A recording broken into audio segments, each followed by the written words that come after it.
flowing through our veins. Sitting in the bleachers in the rain. We've shed a million tears and drank as many old style beers out at the game.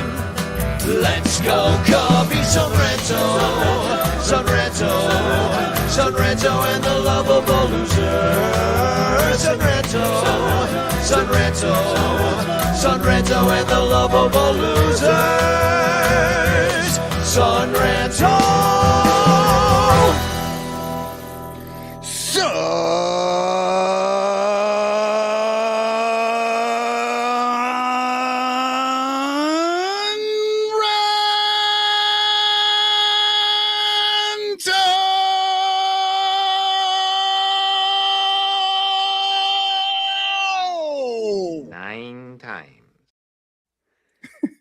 Nine times. The Cubs have won 9 times in a row, and welcome to the Ranto Show. What is our record since the rally crack, may I ask, since that person's pants fell down in the stands? It's got to be pretty good at this point. I think it might be like 10-2 or something. Oh, rally crack. That's just a guess right off the top of my head, but I think it might be 10-2. So welcome to the Ranto Show. My name's Danny Rocket. Sarah Sanchez here, fill it in for the lovable Lou Sears, who is putting in an attic fan, so that doesn't sound fun. And Michael Cotton's here with Dominic Galoro's fine handiwork, a tumbler, if you will, that says Spagog. I want a tumbler. That's a Spagog tumbler. That's great. You can buy one of these. You can buy one of these from Dominic.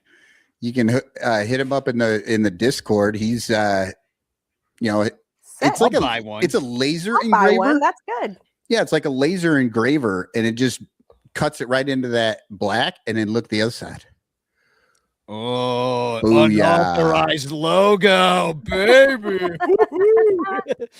Well, it's true. No, it really does take. If you can make your own shit, why would you ever pay for it? If you have a laser engraver, you'd be like, I'll just put Cubs on everything I own, on all my mugs and all my tumblers. Why would you ever buy a Cubs tumbler when you can get a regular ass tumbler and on a tumbler it up logo? Tumbler it up. I'll tumbler for you. I'll tumbler for you. Remember that one by Culture Club? Oh yeah. Wasn't one of their biggest hits. It was no Karma Chameleon, if you will, but but I think it was on the Karma Chameleon album. I feel like that was their next single or something. Yeah. Or maybe it was on the next album. Maybe it was the single off the next album. I don't know, but I do remember that song. Yeah. I remember a lot of Culture Club, to tell you the truth, which is we should start a Culture Club podcast. Yeah, because in the moment there is to know. Yeah, in the moment. Culture Cubs. Culture Cubs. Oh, there we go. We can do like a Culture Club theme with a Cubs thing.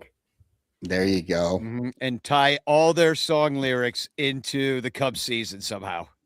Yeah. Just real deep cut of a podcast. I mean, karma, conforto. Oh, there you go. You come and go from right field.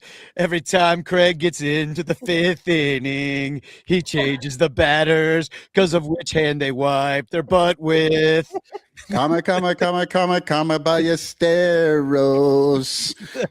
He comes and goes. Halfway through the game. All he does is hit, but he doesn't hit every time. Against lefties, he's usually gone. There it is. There's the show. We really ripped that up. Our work here is done. Welcome to the Ranto Show on the Bleacher Bunch Network, on the Fans First Podcast Network, brought to you by our 98 paid Patreon supporters. Find out more how you can support us at patreon.com/bleacherbunch. It's very important that you give us at least $1 a month and be counted amongst the ranters. And just join us, please. It's only $1, and you get all the shows early, ad-free in your ears. But I also want to especially thank Blake Beard, Bernie Barron, Brandon Olderbach, because they give more money. Basically, that's why. And also in the clutch shirts, Matt Cameron's permanent paintings and his incredible Etsy store, whose artwork hangs all over our walls. Do you see this, Danny? since the last time I've been on, I now have this is my Javi Baez. Yeah. And then that's my Wilson Contreras. Mm-hmm. And that is the Bleacher Bum band. The Ranter Fest. That's I don't have the Bleacher Bum band one up yet, but that's Ranter Fest. That's Bleacher Jeff as Brandon Marsh. I don't want to derail, but I do. Wilson Contreras' name was invoked, and I just have to share. So y'all know I was in Boston for work because we were hosting our debate tournament, the national championship that I ran at Harvard. It was great. You saw rancher Mike Waller and his son. I did. So the Monday before the tournament, myself and my best friend from Boston, Chris Palmer, met up with Mike Waller and his son. And we went to a Brewers Red Sox game. And it was the game where they hit Wilson Contreras for the 24th time in his career. And Brandon Woodruff is responsible for six of those hit by pitches. In fact, I was at another one earlier in Wilson's career where he got hit by a pitch. And the next at bat, he hit a home run at Miller Park. And he shushed them going around the bases.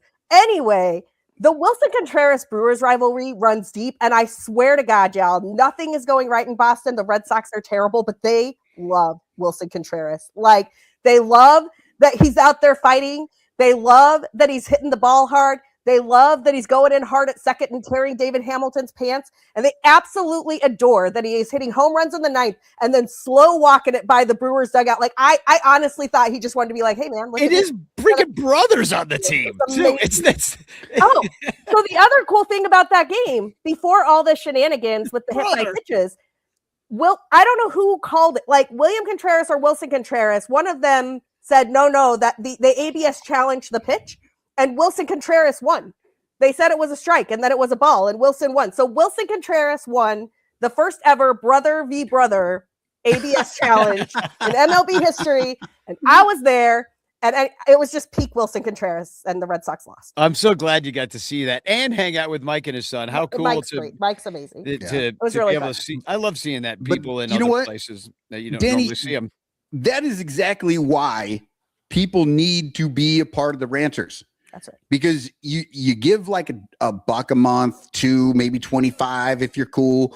Like, and then you get in the Discord and we talk about the Cubs every day, all day. We talk about the Cubs. We talk shit during the games. Even when we're winning, we talk shit. It's amazing. We're never all happy. Just in there trying to make everyone else laugh in the Discord while watching the game. So I no longer have to watch baseball games alone, right? Like, I'm 50 years old and it's like I don't have people to hang out and watch games with every single night. But now I do. It's the Ranters. And then because of that, we know each other. And when we're out and about, we end up seeing people like Dominic Galuro stop by my house to drop this thing off. Sarah saw Mike Waller out at the game, like in Boston, of all places. Like, how about another ranter, Little Yumper, who's asking here in the chat, Dandy, did you give Sarah her shirt? Penguin Imprints. Look what I got for you, Sarah. Oh, so Yumper, next. Oh my God, I love it. I'm wearing mine right now, baby. I love it so much. Penguin Imprints. God. I will wear it with pride. I will wear it all over Wrigleyville. Muchas gracias. Oh my God, Yumper, thank you. Yeah, so awesome. And thanks for sponsoring the Sun Ranto show too, Penguin Imprints. We're going to hear a commercial from that outfit later on in the show. That's awesome. But that's fucking rad. Good job. But I love that he's got the little Mexican like poncho. Oh yeah, Pancho Villa thing. Dude, it's awesome. And he's cracking an ice cube. Oh, so good. But here's another thing that the Ranters are doing tonight. They're hashtag chancing. They're hashtag chancing because they want to win that Frank Chance postcard sent to you by me with a message of love and doom. I'm really behind on the Chance postcards, but I swear to God, one of these days I'm going to sit down. I'm going to write like 50 of them. Just love, doom, addresses up my wazoo. I'll know where everybody lives. It's going to be incredible. And then half of them won't arrive because, the postal service. But in the meantime, try it again tonight. You could win a huge prize at the end of the year that is undetermined at this point, but it's coming. All right. We got to talk about this week. It's been awesome. they really no complaints. They won out the homestand. Oh, Danny. No, the complaint department is closed. Is it though? There are complaints. What do we do here if we don't complain? Look, it is Fair. amazing. And it's so much fun to watch the players get out there and hit the ball, throw the ball, kick ass constantly. But it's not that there's no complaints, because this team, as I have been saying actually for a few years now, the players are outplaying their management. The management, the front office, all that stuff is like hindering them, and they are playing so well, they're able to work past that, right? Like all the crazy crap that we're getting out of the dugout, you're saying the players are just playing through it. Craig is over managing. The binder's coming from on high. Here's what we're doing. Here's the game plan. All the coaches in the college of coaches, basically, that they currently have are all like in the Cubs GPT and out spits what you're supposed to do, and that's why in the fifth inning, we get like 17 DHs and 4 pitch runners and a partridge in a pear tree. Okay, look, nobody on the planet loves Moises Ballesteros' bat more than I do. He is my fire hydrant hit king. I want the Cubs to extend him. They should have done it already. Do it while it's not going to cost you $200 million, because it will someday, even though he doesn't have a position.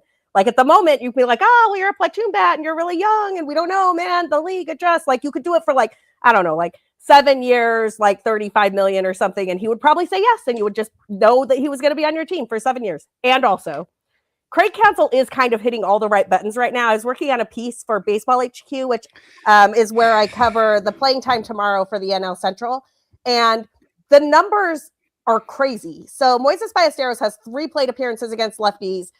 All of his other plate appearances are against righties. He is hitting .392 with a WRC plus of 202. Michael Conforto has 38 plate appearances. They are all against lefties. He is hitting .304. Michael Conforto is bad at baseball. He's hitting .304. Matt Shaw is kind of like hitting in between those guys. Like they'll be like, oh, we pull Moises Ballesteros, we put in Matt Shaw, then we put in Michael Conforto. Like all of that Jenga. He's hitting .291. Like this can't last forever. And I am sure Craig Counsell is going to turn into a pumpkin at some point in time. But at this moment in time, the platoons are working, man. It's the game that turns into a pumpkin. It's 9 innings long. That's my only issue. I understand. We all know about it's the 8th inning and you need this pinch hit at bat. And sometimes the big moment is in the 5th. Like it could be where you got this chance and you got the guy on the ropes and that's when you make the surprise move. But it is by design that in the middle of every single game, we not only get a pinch hitter, but on top of it, usually a pinch runner and a guy out of the game because he doesn't play that position. Oh my God. Yeah. I mean, it's just like, so he's like deking himself and he's like running out of bench in the 5th. I got no problem with running out of bench at the end of the game or like giving guys starts, mixing them in, like that makes all the sense in the world. We lived through Joe Madden. We've seen this. We've seen this play. Okay. My problem is in the middle of the game, you blew your whole bench. It does it every game. And there doesn't seem to be and I have to say this all the time. I don't hate the advanced stats. I don't hate the numbers. What I hate is making those numbers bigger than the game. And that's the problem. That's what it feels like because it's every night and Craig doesn't seem to let the game factor into what he's about to do. It's just a flip the switch. He's sitting on the bench and Jed Hoyer is across the street in his office watching the game and he fucking hits a buzzer and it shocks the shit out of him. And he's like, left hand. He just jumps up. Left hand. But listen, he is pressing the right buttons. I mean, to Sarah's point, he's doing it well. I do get it. And like I say, I think this team, I think the players at this moment are outplaying the management. Well, they are now. Well, yeah. But I would just say And so Craig Counsell in his press conference, I think it was yesterday, it might have been the day before, he's been getting a bunch of tough questions about Ballesteros because clearly the kid can hit. He is never going to learn how to hit lefties if he never gets a chance to hit lefties. And so you got to let him face some lefties who aren't very good, right? Like, actually, he had a really good at bat against a lefty the other night. Hit today off of he got a hit today off of so I think they will let him more, but I think that while they have, the Cubs have a luxury at the moment of some right-handed guys who are not going to bat, period, who are hitting like 300 in Matt Shaw, in Michael Conforto, the Miguel Amaya, Carson Kelly platoon. Like, those are ideal guys to bring in to pinch hit for Ballesteros late. So, like, I understand him easing Ballesteros in. It is killing me to watch him be platooned as well. I don't think he's platooned long-term. I think he eventually learns how to hit lefties just like he's learned how to hit righties. He hits everything. I've never seen a swing so sweet in my entire life. He's so good. And even after that terrible start where he was striking out, I think at like a 30% clip while they were throwing him a bunch of curveballs and a bunch of junk up in the zone, his strikeout rate on the season is down to 17.5%. Like, he literally was bad for 2.5 weeks, figured it out, and now he's great again. It's unbelievable. And here's the thing that like really drives me nuts. And I am not saying, just we're going to get the disclaimer out there right at the top. I am not saying you pinch hit for Pete Crow Armstrong in any way, but he is a left-handed hitter and he bats every damn game against every pitcher because he's a good fucking ball player. And Mo Baller is also a good fucking ball player. Though, but I mean, no, look, he doesn't play the field. We're not putting Ballesteros in center field, but when it comes to batting right now, and actually probably just in general, Ballesteros is a better hitter than PCA. Just by general. Like orders of magnitude. Oh, yeah. So Ballesteros is the hitting equivalent of PCA's defense, and I'm not even joking a little bit right now. I will defend that shit to the death. Yeah, so it's ridiculous that they just continue to they'll let PCA do it, but they won't let Ballesteros do it. And he flails. I mean, PCA on that, like when they're pitching him down, and then he can't see it. I think he's got cataracts or something. And I don't know what's going on. He's another guy. He's actually coming on. Like they all kind of started to come on in this last 2 weeks. Like they all started to sort of figure it out. Yeah, Bush started hitting. Everybody. Oh my God! Hit. They're all hitting. They scored so many runs this week. Everyone was so upset about Bush. Well, let me say though. So I actually am working on a piece, BCB After Dark. It'll be out either tonight or tomorrow night, depending on how much writing I get done after this. But wondering, and I'll just kick it to you guys first. You can get a preview of BCB After Dark's question for this weekend. But last year, the Cubs had Michael Bush, Seiya Suzuki, and Pete Crow Armstrong all hit 30 home runs. Right. How many players do you think will hit 30 home runs this year? Keeping in mind that like Michael Bush and Seiya Suzuki started out kind of cold, and the team leader in home runs at the moment is still Nico Horner. Yeah. And Hap's got a bunch. Hap's up there, right? Hap might be the leader right now. I need to check that. You might be right about that. I honestly think Carson Kelly too. I forgot about today. A lot of guys. Hold on. Hold, please, while I do some math. Carson Kelly is never getting to 30 because he just doesn't play quite enough. Yeah, Hap has 7. Sorry, so Hap is the team leader with 7. So if the wind blew out every time Hap came to bat, maybe Hap hits 30. Yeah. Oh God, I had to hear fucking shit, Bambi. You are frozen, but now you're back. We could still hear everything you were saying though. Your audio didn't cut out. No, I had to hear shit, Bambi. Like I think it was today, maybe it was yesterday. Say, we need to start saying that first hit by Ian Happ that got killed by the wind. He's like, we need to just say, well, he's got 5 from the right side. No, we don't. That's not what happened. It doesn't matter. Like this. Oh my God. The only thing that matters is what hand you wipe your butt with, and also the exit velocity of the ball you hit. Right. It's all that matters. It doesn't matter what happens in reality. No, it does not matter the eventual result. It's all about the process, Michael. Look, okay, You're too results oriented. Yeah. Okay. So Sarah, Yo, I have clearly already like made this so that you probably don't want to answer it the way that I want you to answer it. But okay. look, When has that ever Answer happened her before, Michael? question. what do you think about that first Ian Happ first game? He crushes that ball. Everybody thinks like that's a homer in 99.9% of games. Are but you it seriously didn't. bringing that home run up right now? No, because Shambi brought up in the game today, and now they're all like, we were talking about home runs and who's in it.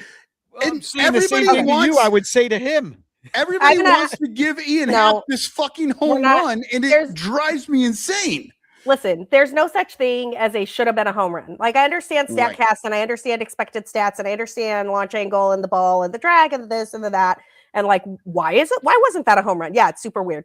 And also, baseball is a game that is played outside, which means there are weather factors, including like the wind was gusting in at that moment. Like the air was kind of humid. So the ball had slightly different drag than whatever. The only time, and like MLB is constantly fucking around with the ball.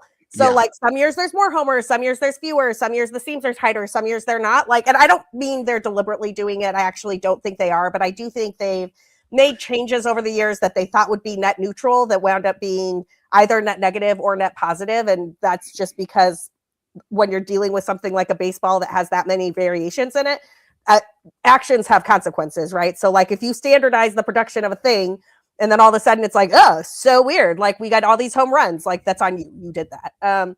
If you put humidors in every park to try to keep every ball at the same conditions, when that ball comes out of the humidor and gets the mud rubbed on it or whatever, and gets hit at Wrigley Field, it carries a different amount that it carries in San Diego because of air factors and conditions that we cannot control.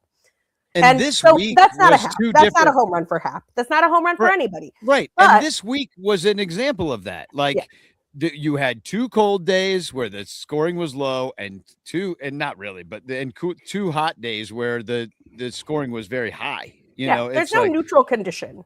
Yeah, and it's just like it was cold during the Mets series over the weekend, and those games were 4-2 and 2-1. Then it warms up, and all of a sudden the Cubs are scoring 5, 7, 7, and they scored 8 today. So they scored a shit ton of runs. They scored a shit ton of runs off of Philadelphia in Philadelphia as well, even in the game they lost. And they only lost one. They went 6-1 versus Philadelphia this year. Yeah, they went those 3 games, the last 2 games in Philly, and then the first game in New York, in New York.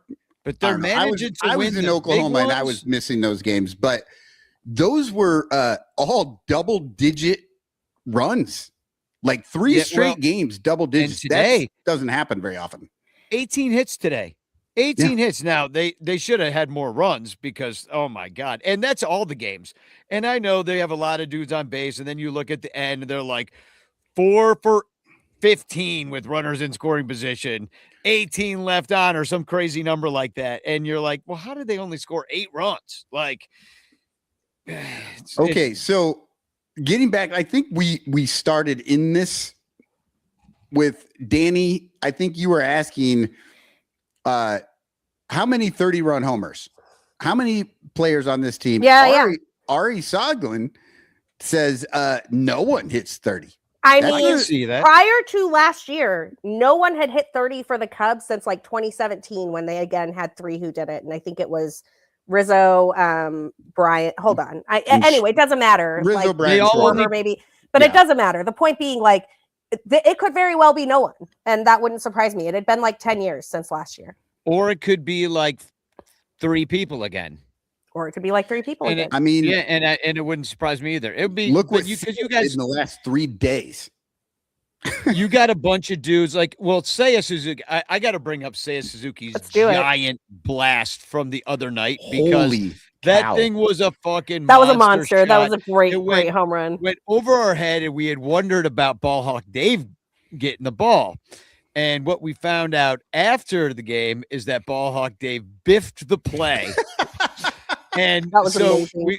He was so mad about it too. He was so salty. Well, and so we did a reenactment that very night after the game, and we got it on video here, and I want to share it with you. This is Oh my God, this is it's gonna be and great.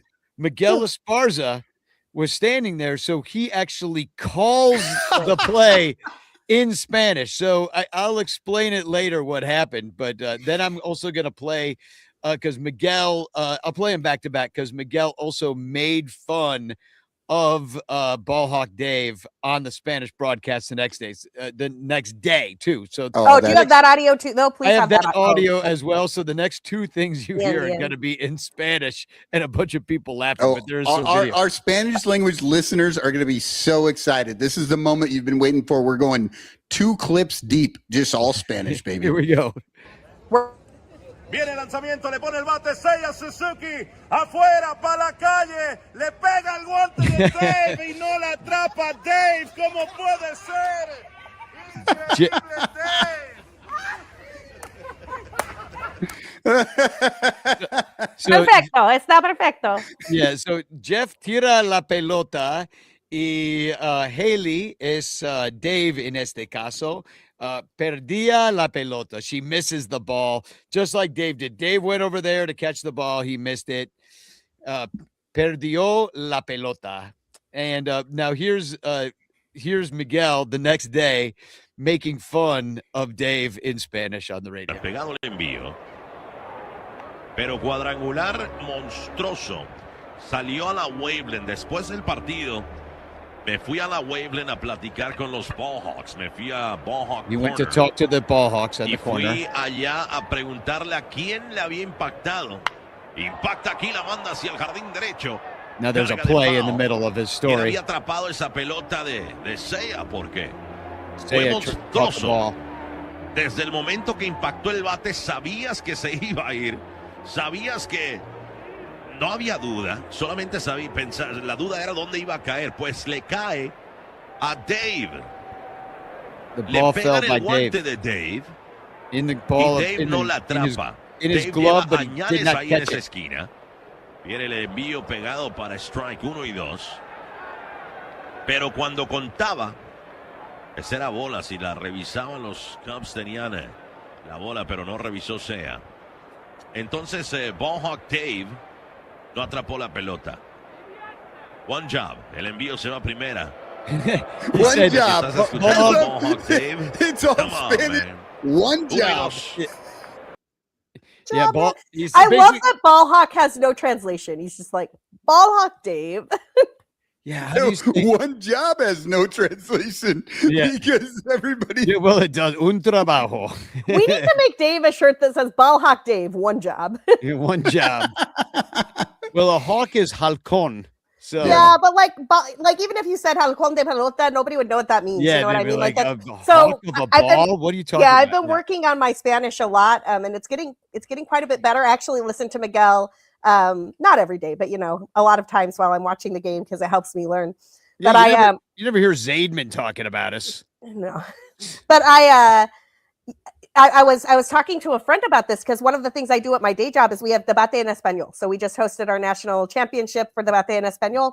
And a lot of the stuff we talk about in debate doesn't translate to Debate en Español the same way. So it was like, ¿Cómo se dice disadvantage? Right. And you're like, you just don't say that word. Yeah.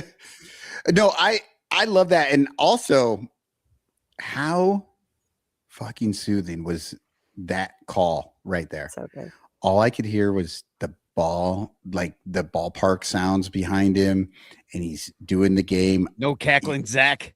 Yep. And, now I will say, kind of, unfortunately, it's just him because Jorge isn't there anymore. Bummer, man. Jorge is the best. Well, Yeah, Jorge is such a good. I will say this: Jorge was actually there on Friday, but he was with me. Watching the game, Right, but I'm just saying, yeah, he's not in a booth with Miguel. Miguel, honestly, there's though, Jorge. That's on Friday against Aw, the Mets. hi, Yeah, Jorge. my sister and Jarrett from the Bleacher Bum Band. We're playing May 2nd, by the way. I keep forgetting. I will be there, man. That's the Kerrywood bobblehead day. Oh, baby. yeah, I think I'm coming to that. not 100%, but I'm close. But no, anyway, Miguel Can by I sweeten it up himself. for you? I got 2 bleacher tickets with your name on it, motherfucker. Me. No, Cotton. I don't have a ticket yet. Anyway. Well, I mean, I'll you get bring my his own. wife. Okay. Sarah, I'm No, married. I'm it's married. fine. I I'm know. married, I know. All and you Danny people. knows that I don't go places alone usually.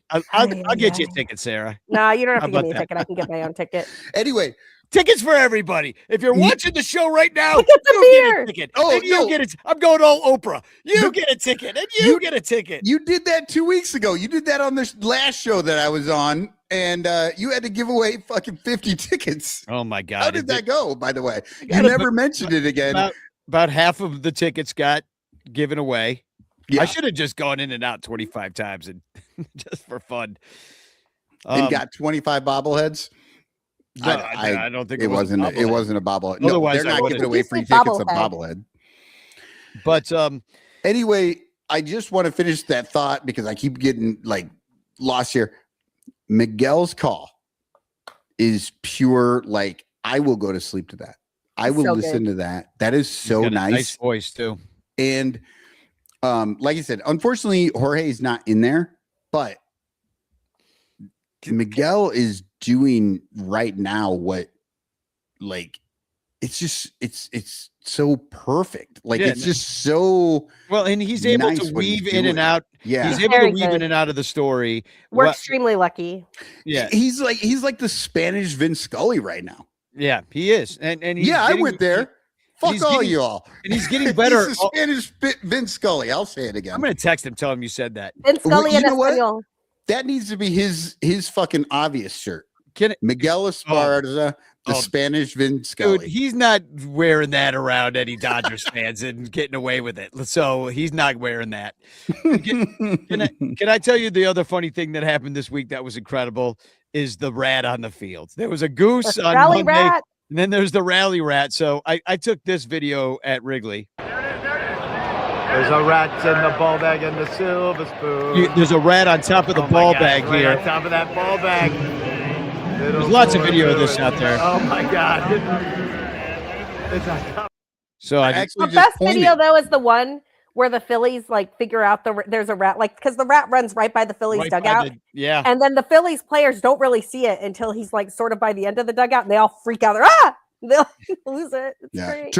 Turner actually pointed to it in that clip you just showed. Like, if you watch, It's a he big rat, dude. It was I Oh, took that video from the left field bleacher. That was on the first The base. Wrigley rat. That The rat, well-fed rat. Yeah, that rat, a Wrigley rat, eating fucking peanuts and nachos and drinking beer. That rat is wasted, and it's how many hot dogs did that rat eat a day? the rat is like 999. That's fucking first inning, baby. Yeah, that's No. incredible. It was incredible. Like, we are seeing some incredible things on the games this year. Great We- homestand. We've gotten rally crack already this year, and then the rat showed up on the broadcast. They didn't mention it, but I was sitting there watching with Emily, and I'm like, I think I just saw a rat. And she was like, what? And I hit back a couple of times, and there it was. I'm like, oh my God, there's a rat. And then later in the game, you hear the crowd start to get Notice the all rat, yeah. animated, and then you see them standing. And Yeah, you it know, was of course great. they It didn't Was mention that okay? So during that, I think what night was that, Danny? Tuesday. So I think that was the night because I was listening to Pat and Ron, and they were talking. They're like, "Did somebody just try to start the wave?" I'm hearing a sound, but I don't see anybody standing up to do the wave. I just hear people yelling. Maybe they're doing the wave without standing up, and I think it was the reaction to the rat. The rat, yeah, because people were slowly noticing, and it's kind of like anything that, like when there was the goose on the field the other day, and Yeah. that flew away, and we had the goose in the nest. So there's some wildlife at Wrigley. It's all coming alive here in the springtime too. And that rat, oh my God, that rat must have been undisturbed all winter long, just eating like leftover stuff that was left. Like, what are all you hanging around. people doing here? Oh Yeah, boy. it was wild. Like, it's just I don't know. All this stuff, you love seeing this stuff. This is what baseball. Yeah. Like this is the kind of weird shit that happens in baseball. You will not see this at a basketball or a hockey game, of course. I don't know. You can see probably see a rat jump out on a basketball court at some point. I don't know. I've never heard about it. I've never seen it. I could see maybe it's outdoors like football. A lot of football is outdoors, but I don't remember cold for rats for football. I don't ever remember there being like a goose. Oh yeah, remember the possum in Oakland? Everett What was it? Was it a cat or was it a squirrel or what was it that was on the field in Pittsburgh that one time? And like Pat and Ron started calling the chase, trying to capture the squirrel, little rodent. right? Was it a squirrel? It was a squirrel. I think it was a squirrel. Yeah. But this is like, it's just one of the things about baseball because you can literally just stop the game. Oh, yeah. Yumper points out there was a rat at the Sox game, and he has a T-shirt, a White Sox rally rat T-shirt. I mean, I was going to say the last time I saw a rat at Wrigley, I was sitting in the right field bleachers for one of the social media nights, and I think it was like 2018 or 2019. So the Cubs were kind of winning. I mean, I'm thinking that do you think that rat is actually one of Craig Counsell's secret children, and he was just going over to spy on the Phillies? Oh my God. I mean, he does have a rat face, in the fucking Discord, somebody said something about that, like rat face. Yeah, that they're like they haven't mentioned the rat anymore or something. And I think it was Tim, maybe it's Terry, but it was like, yeah, rat face was told not to bring his kids to the game anymore. So can we do rakes, flakes, throws, blows, and then take a break? I think it's time. Here we go. And now, I'm going to show you how to rake.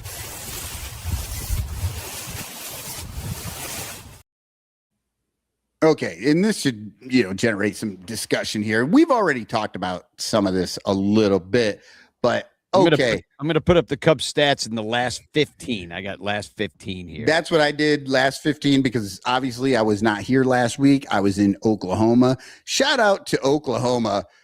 The women's softball team just absolutely kicking ass. The women's gymnastics team won the national championship the day before I went to the game, and they were there signing autographs and had their national championship trophy. Those women kick ass down there.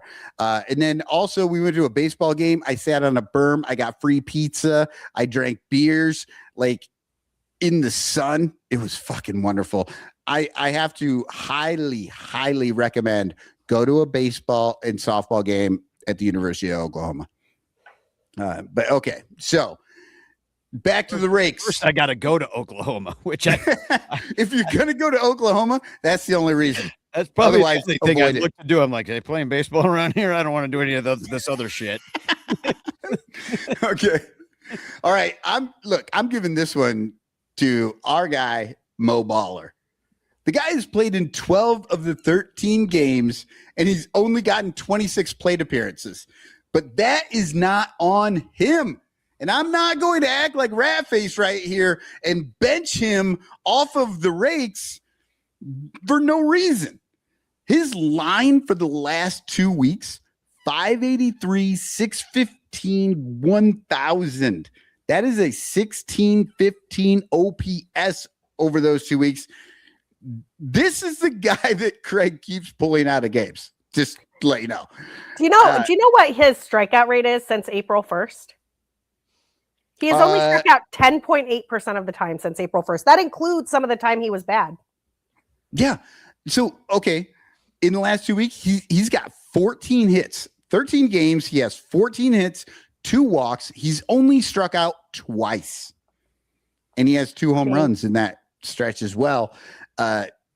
This is the guy, like, if you're going to have a DH, this is the guy you use for your DH. And like John Kruk said on the Phillies broadcast, why do they keep pinch hitting for the DH? Isn't the DH supposed to hit? Amen, John. I was like, fuck. Yeah, you don't do that. But what does John Kruk know about baseball? Right. Doesn't he know that? Now the most important thing in baseball is the hand you wipe your butt with.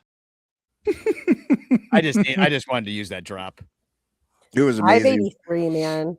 Will Waller is a dude. Yeah, he is. And now check this out. Mo Baller gets the rakes, but shout out Carson Kelly, 1158 OPS. Seiya Suzuki, 3 home runs, a 980 OPS. One of them right to Ball Hawk Dave. Yeah, and Dansby Swanson actually job, leading the team over the last 2 weeks, 4 home runs. That's a hell of a lot of good hitting in the last 2 weeks. I love it. As much as I complain and bitch about Craig and the front office, all this stuff, it's not about the players. These guys kick ass, and I love watching them. Yeah, can I shout out Dansby today and like some of these pictures from today's walk-off too, walking that stuff off in the 10th. Like, look how excited they are. Like, they love each other. Look at them jumping up and down. There's like water flying through the air. And I love this picture. Look at PCA. Is that Bregman? Yeah, PCA, Bregman, and Swanson in a 3-way hug. Now, okay, that's actually a great point that you're bringing up here, Danny. And of course, winning always makes the dugout more fun. But it did feel like over these last 2 weeks that this team did feel like they were starting to come together. Like, and I don't know if it's the team started coming together, so they started winning, or they started winning, so then the team came together. I mean, that will work itself out as we move through this season. But I'm sure all of us are listening to the Lovable Reunion, and that whole podcast is literally just about a bunch of guys who fell in love with each other, and the sum became greater than its parts. And they were all like, they did something that year that hadn't been done for so long. And it really was like listening to that podcast. I've listened to Madden, Lester, and KB so far. And the way that they seem to still 10 years later, really like each other and stuff. And the stories that they have, it makes you understand, like, how were they so good? And then they weren't so much later. You know what I mean? Because things change every year, but that team, and they were still, you know, like great the next year, 95 wins or whatever. Like, they still did a lot of great things, but like, you really understand what that means when a major portion of the team comes together the way it does. And right now, I'm asking both of you, I want you to weigh in on this. Do you feel like this is the wins have made everybody happy, or this the team is starting? Ball boys, they're all the same guy. They're all the same guy over and over and over again. They're no different than they were before. You just plug in Bregman. So you're saying the wins are making them happy. All that matters. That's all the travel boys like. Their orange slices taste extra good after the game. Period. End of story. They love it. They have their Capri Sun together, get on the team, play, and slap each other's butt. Woohoo! I mean, I kind of boys. We win baseball. I kind of agree with Danny. I mean, it's still the same. The team still has like the same overall character that it's had the last couple of years. You sub out Tucker for Bregman, right? Like, you bring in Moises Ballesteros. I will say the thing I've been most impressed with over the last 7 games, which is this homestand where they swept the Mets and then they swept the Phillies, which God bless the Cubs. A 4-game sweep is amazing against any team. A swept homestand is really hard, right? Like, I don't remember the last time the Cubs won every game of a homestand. I don't think they do either. That was like an actual long homestand, not like a 2-game homestand or something. 2015, they put it up at the board right after the game. Oh, it's been a long time. How many games? It just said 2015. I don't forget. Oh, okay. Read the whole thing. I don't have this time. Who has time for reading comprehension? Great. It was Giants and somebody else. I remember that. I will say what's remarkable about that to me is that they did it with all of this bullpen I mean, the bullpen is shot, man. Like you lose Matthew Boyd, you get him back finally, but you basically lose Matthew Boyd for the first month of the season. Cade Horton's out. So you got Javier Assad and Colin Ray throwing like actual starters, which nobody wanted really. So that bullpen depth is gone. That Hunter Harvey is hurt. Phil Maton is hurt. Daniel Palencia is hurt. Caleb Teobar got hurt. Yeah, today Teobar left the game. There's guys throwing innings for this Cubs bullpen that I didn't know were in the system. We're going to talk about that in a minute. Martin guy. There's two guys named Martin in the bullpen. I'm like, I didn't know we had one guy named Martin in the bullpen. It's Martin and Martin. The Martin and Martin. Of Martin and Martin. Well, can we do the blows first? Because I'm sure we're going to get to this because I have a graphic of all the pitchers that have pitched for the Chicago Cubs in the last 15 days. And it's like a season's worth of guys. It's amazing. Like we're about to go to LA, and I'm pretty sure the closer is Ben Brown. Oh, yeah. So it's going to be a wild ride, Joe. Yeah, well, I mean, shout out to Ben Brown. He's been doing pretty good. So, Ben Brown's going to rock it like Lee Smith. Ben Brown's always been really good against the Dodgers. Three inning closes every time. Yep. I haven't worried about flakes since my grunge days. Remember them?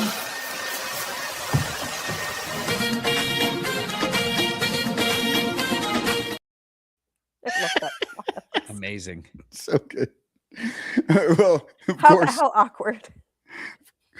For the first time this year, I haven't actually done this year for the flakes, but it goes to Rat Face. He sucks. He sucks at handling the lineup. I'm sorry. I don't know, man. He's terrible. He fucking blows at handling the lineups. But unfortunately, he gets the flakes, but I am going to have to call out Miguel Amaya. 185, 290, 185 slash for the last 2 weeks. He's got a 475 OPS.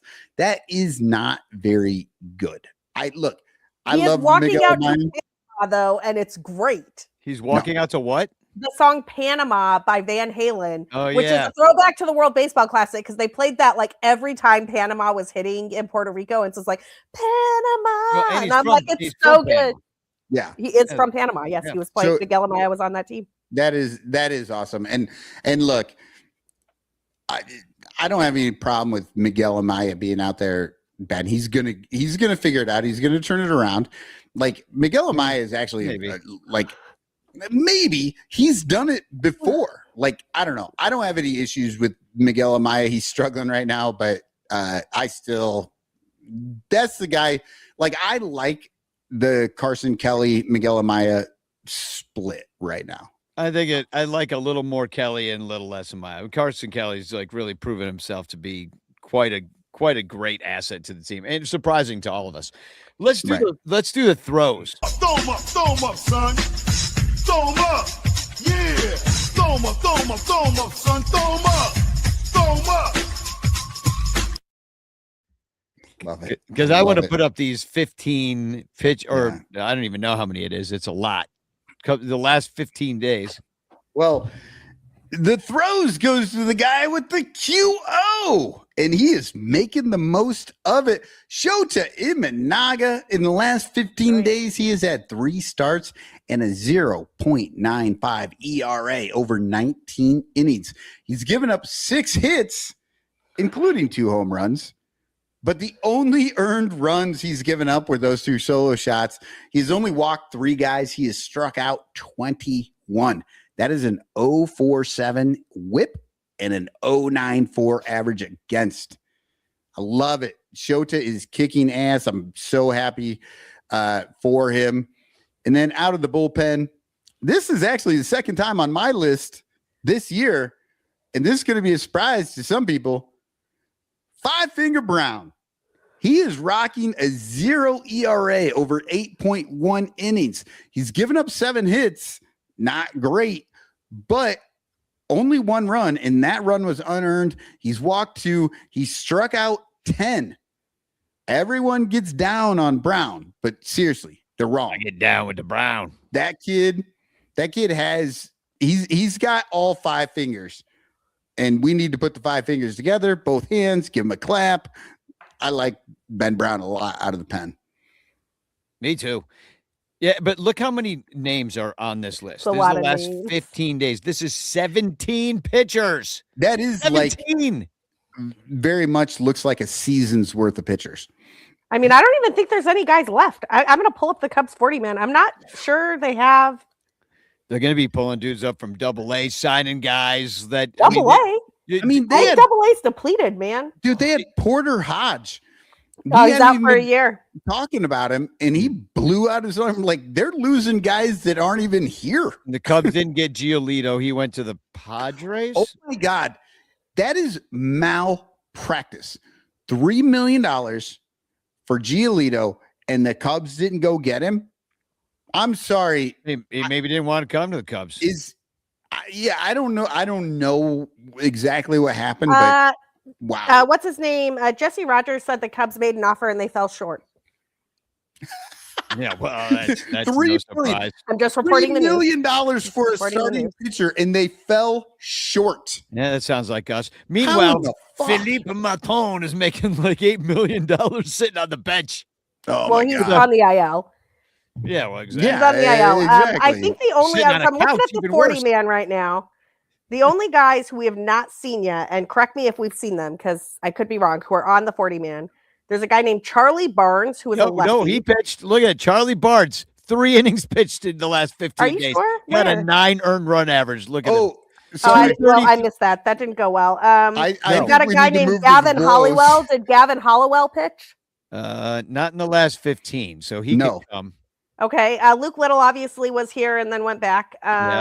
There's our Martin brothers. Martin brothers. We are the Martin Ryan brothers. Rollison was a surprise to me. I'm like, how I have never heard this name in my life. Wait, Charlie Barnes either. Right, heard you of were Charlie like Barnes Ryan either. Rollison is a surprise. Well, to me, he was. Yeah, to me too. He's a surprise. Like half these guys are surprises. Even Nobody's ever heard of them before unless you live in. But like, I Moines. spend a decent amount of time looking at 40 man rosters. Like, these are new additions to the 40 man since there were 60 this is deep day IL injuries. Is what I'm trying to say. Right. We're Hollowell deep is into also hurt. Thanks, Terry. That's great. We're deep into it. All right, roll they're gonna the have to do blows. something. Chicago. Who do the Chicago Dogs have this year? Go look at those. I just want to go back to Zambrano a still comment pitching? that was made in the chat here because, like, honestly, Boog Which one? was going to ask Amaya why he walks out to Panama, and T-Mac had to explain it. Are you kidding me? Are you kidding me? Dude, What? No, because Sarah, What are we doing? this dude does not know what's going on in front of him. He does not know what he's doing. He looks at numbers. He looks at maybe some blogs and some things that people give him or in like he follows. He has no fucking clue what's actually happening in real world. But yeah, but this would be something you'd think he'd know. Like, you know, he's from you know Panama. what, Danny? Like, he doesn't pay I attention think to the he should game, know a but- lot of things. Just feels Well, like he certainly knew how to sign a baseball for you, Michael. Oh, fuck. Luke signed a baseball for Michael. Oh my God, Sarah, have you not seen this yet? Oh, I have to show this to you right now. So during Cubs convention, Andre Dawson had a signing thing. It was the Hit and Pitch Club. yeah. And nobody wanted to go because the Bears were playing. It was Cubs convention weekend, so I got to go. And Boog was there, and so was Andre Dawson. So I got Boog's signature for Michael. Look, to Michael. Go Cubs. Boog Chiabi, his Go Cubs, favorite go, man. favorite broadcaster of all time. I present this to you. I'm just gonna keep it just so I can keep putting it on screen. Oh my It's more God. fun. It is. You'll probably destroy it.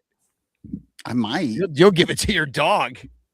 Oh, Don't do that. Stella. Do you want a ball?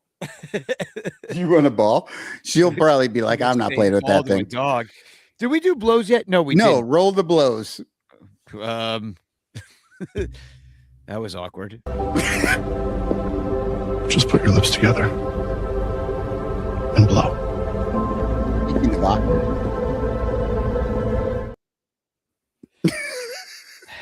So good. So good. Obviously, blows goes to Craig once again because his bullpen strategy is baffling to anyone who watches baseball. Look, I get it. He's got no people. Everybody's He's got Ryan falling. Rollison and Charlie No, Barnes. In fairness to Craig, like, what is he supposed to What's he do? supposed to do? You know what he's supposed to do? Not use Hobie Milner. He's the only guy they got. Every single fucking game, I mean, regardless of the game. He pitched last night. In a game that they had well in hand, and then he brought him out tonight because he needed somebody. I don't know that last night was well in hand. I really don't know that last night was well in hand. Look at like this. It didn't feel well in hand. I got to tell you. Well, here's a list of people in the last 15 days that pitched more than Hobie Milner. Riley Martin pitched 2.1 more innings. Ben Brown, 3.1 more innings. Assad, who came out in relief, he doesn't really count because he started. But yeah. Pincus says that the blow should be the training staff. That might be. But no. Look, I get it. He is dealing with a lot, but before he was dealing with that, he was running Hobie Milner out there like it's nobody's. Like it's insane how many times he's been in the game already this year. And honestly, Hobie Milner has been very good. The only reason Hobie Milner has any like real negative aspects to what he's been doing is because he's out there every fucking day. Like, I don't know, man. I feel pretty like Craig Counsell is limited to the 40-man roster of pitchers that he has. And right now that includes 2 guys with the last name Martin, neither of whom I knew existed in March. So, and who are actually somewhat good. Yeah, they're fine-ish. Yeah, but I mean, they've been doing. Unfortunately, there are like really. I'm looking at Roster Resource is a great tool over at Fangraphs where you can sort of see who's on the 40-man, see who's coming up next and stuff. This is the list of players the Cubs currently have on the IL. It does not include. I'm not including the 60-day IL, so I'm not including like the Cade Horton, Justin Steele situation. Okay, so you got Jordan Wicks, you got Hunter Harvey, you got Porter Hodges 60-day. He will be. He just isn't yet. Phil Maton, Shelby Miller, Daniel Palencia, and Ethan Roberts. The only guys who are on the 40-man who are not actually in Chicago right now are Charlie Barnes and Luke Little. Yeah. Jackson Wiggins is not on the 40-man yet and dealing with soreness last I heard, unspecified soreness. So like that's not good. Apparently Vince Velasquez is in the Cubs minor league system. Who knew? Tyler Beatty, definitely not a guy we want to be seeing anytime soon in the Cubs system. Kyle Wright, failed starter for the Braves, not a guy we want to see in the Cubs system. This is not good. And they I don't even know who they're going to pull up. Outbid for Lucas Giolito by because he got $3 million 57 cents by a bag of French fries. The worst bullpen and like story in the last 2 weeks is Daniel Palencia because his arm blew up and he died on the mound, and we're all sad because he's gone now.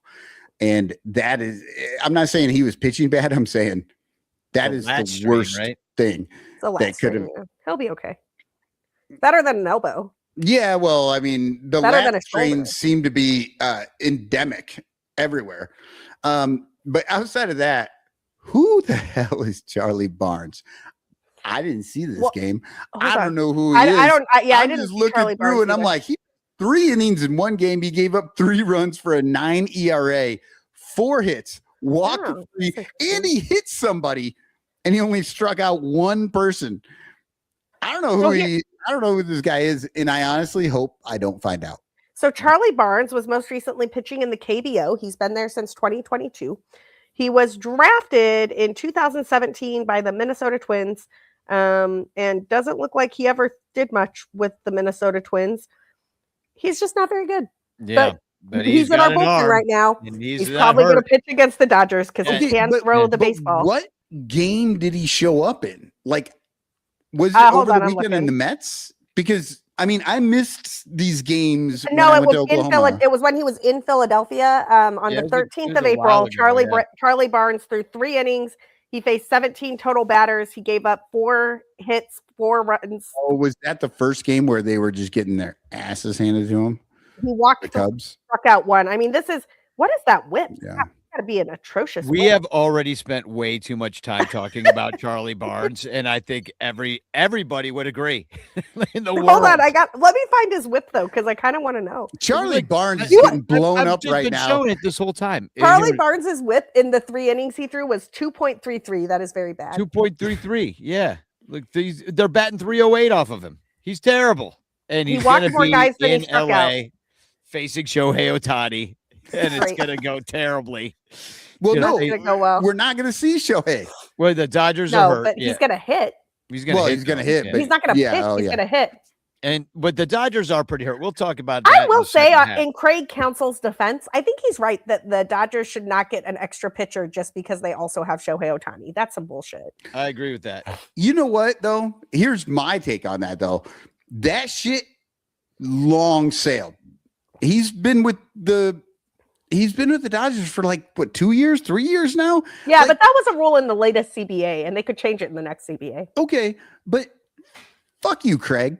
Go out and find your own goddamn pitcher who can hit. That's what I want to see. They're not everywhere. They're not every. No, the only other guy who meets that 30 Otanis. You know what? The only other guy who is kind of in that conversation is Michael Lorenzen, and Michael Lorenzen is a category difference off Shohei Ohtani. Go right, Travis Wood. Obviously, it's not going to be Carlos Zambrano. Obviously, it's not going to be Shohei Ohtani. Bring Jake Arrieta back. The people demand Jake. Yeah, you DH Arrieta. No, but here's the thing. I don't know exactly what the rule book says, like if he has to start or whatever, but you could just fucking go get a guy and just say, yeah, he's a two-way guy.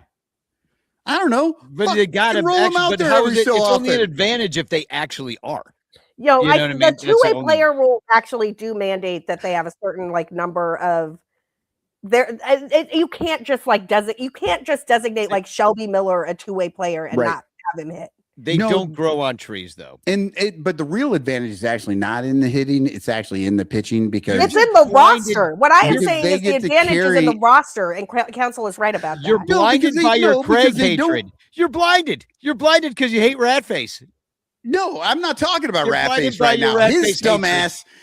Look, give Ratface fucking 12 extra pitchers. He still doesn't know what to do with them. We might by the end of this actually week. have 12 extra pitchers. It does not appear, unless somebody wants to see Vince Velasquez pitching for the Cubs. I'm not entirely. We're seeing it. But no, I was talking about the Dodgers roster. It actually doesn't have anything to do with the hitting. Like, they still only have 26 guys. It's just but they have 14 pitchers and everybody else is capped at 13. But that is a big deal. But that was the point that I was about to make, Sarah, because that's the point Craig made. Danny said it was about the hitting, and it's not. It's about the pitching. So you and agree it's about with Craig the fact Counsell. I appreciate you coming to my TED Talk. Yeah, he is a starter that is not listed, or he gets a bonus as a starter. Like they basically can carry 6 starters if they'd like. He's right. Craig's it's only unfair to every other team but the Dodgers. It's been around for a while. Just say Craig's right, and then we can go to break. And we can get more Craig is right because he's a fucking whiny little bitch. Just say Craig Counsell was right. Where was Craig Counsell last year talking about this? He wasn't talking about this. He just thought of it. So he doesn't get to be right this year talking about it? No, he doesn't. You have to be fucking consistent. If you have to don't be right like the all rule, the time, you're like not the allowed rule. to change your mind. Were you mad when the gas prices were high under Biden? same argument. Same argument. Yeah. This is my shirt. So we're gonna make Ballhawk Dave a Ballhawk Dave one job shirt. We're gonna make me a shirt that says Sarah's right, Cotton got mad. Sarah's right. Can we do the silhouette? Look, Can we do you know the what? silhouette and go? I'm happy to say Sarah is right, not Ratface. Not Craig. Okay, so to be clear, my argument is that Craig Counsell is right. Yeah, but that's okay. It's one removed from Craig being right. Exactly. I'll give you your props, but fuck Craig. That dude doesn't know what the fuck he's doing. So the dude, he left, and the dude that took his place, his bench coach, won fucking manager of the year like 2 years in a row or something. So I don't know. Oh, Pat Murphy. Yeah. Pat Murphy's pretty good at his job, it turns out. The Brewers are interesting. Anyway, we should do a silhouette. Pat Murphy's pretty fucking Silhouette good. me. And I'm low on drinking. Craig Counsell is not. Yeah, silhouette right. me. We're an hour in. Okay. I want to give a shout out to Estelle Getty for letting me borrow her image. Rich Schultz took this picture. This is not a baseball card, but this is a right-handed batter. I will tell you, this is a right fielder. So those are your guesses. And I think maybe everybody should start to figure out that whenever I put these up, it has something to do with the teams we have just played or the teams that we're about to play. That is also something you should think about in this. He's got a very high kind of leg kick. Oh, I can think of that dude's name, but I can't. What's his name? He's about to hit a double. Hold on. I know who this is. Not Hold only on. should you be guessing in the chat, but you should be hashtag chancing in the chat. You can win the Frank Chance postcard. In the meantime, we're just going to take a quick break for our sponsors, who really we wouldn't exist without them, and all of our Patreon supporters, patreon.com/Bleacher Bunch. We'll be right back in a few minutes. The Bleacher Bunch brings you great shows like Sun Ranto, Cubs PS Plus, Bricks Behind the Ivy, Cuppa Cubby Blue, and Baseball Rabbit Hole. But you could be getting so much more when you subscribe to our Patreon page for as little as $1 a month at patreon.com/Bleacher Bunch. Get access to our exclusive daily show Cubs Pod, where we recap every single game. Plus, be the first to hear Cubs music, get early access to events, and receive an invitation to join our Discord Cubs community, where fans just like you show up every day to rant and rave about our beloved boys in blue. Most importantly, 10% of your Patreon pledge will go directly to help the Lost Boys Youth Baseball program. So join us. There are perks at every level, like the Renter Calendar, absolutely free, and name recognition for you or your business. We are independent Cubs podcasters, and we need your support. Otherwise, we'll quit. Seriously, we'll all quit. Some of us might even die from your lack of support. In fact, the cutest little puppy you've ever seen will die if you don't support the Bleacher Bunch at patreon.com/Bleacher Bunch. We promise to spend all the Patreon money on tickets and beer and all the dung crap we have to buy just to keep our podcast rolling. So give us your money and we'll waste it far better than you will. Patreon.com/Bleacher Bunch. Free trials are available, but don't do a free trial. Just join, okay? Okay. Patreon.com/Bleacher Bunch. In the clutch, in the clutch. Buy t-shirts from In the Clutch. Take it from the Bleacher Bunch. You'll love the shirts from In the Clutch. In the Clutch shirts are comfortable, stylish, and guaranteed to get you laid. Plus, they're proud sponsors of the Bleacher Bunch. Use promo code Bleacher Bunch for 10% off your purchase. Nice to feel and soft to touch. That's why you will get laid so much. Wearing a shirt from In the Clutch. And you can thank the Bleacher Bunch. In the Clutch, in the Clutch. Buy t-shirts from In the Clutch. Remember the code Bleacher Bunch. Save 10% at In the Clutch. In the Clutch. In the Clutch. In the Clutch shirts actually not really guaranteed to get you laid. Hey there, as you can see, I'm a talking penguin. No, I'm not like the Batman kind of penguin or Rod Say or that dumb fuck Happy Feet. No, I'm the spokes penguin for Penguin Imprints, who makes awesome imprinted items with original designs. And they do custom stuff too. Why, check this out. And this. How do you like this, Chicago? And I love this one. And this might sound a little weird coming from a penguin, but fuck ice indeed. Penguin Imprints also makes custom t-shirts and stickers for your event or organization. And because they're sponsors, listeners of the Bleacher Bunch Network can get 20% off any order at penguinimprints.com with the code Bleacher Bunch. Okay, that's enough about Penguin Imprints. Now I gotta go find that little bitch Happy Feet and put his smirking pink on the other side of his head. I hate that fucker. But man, do I love Penguin Imprints.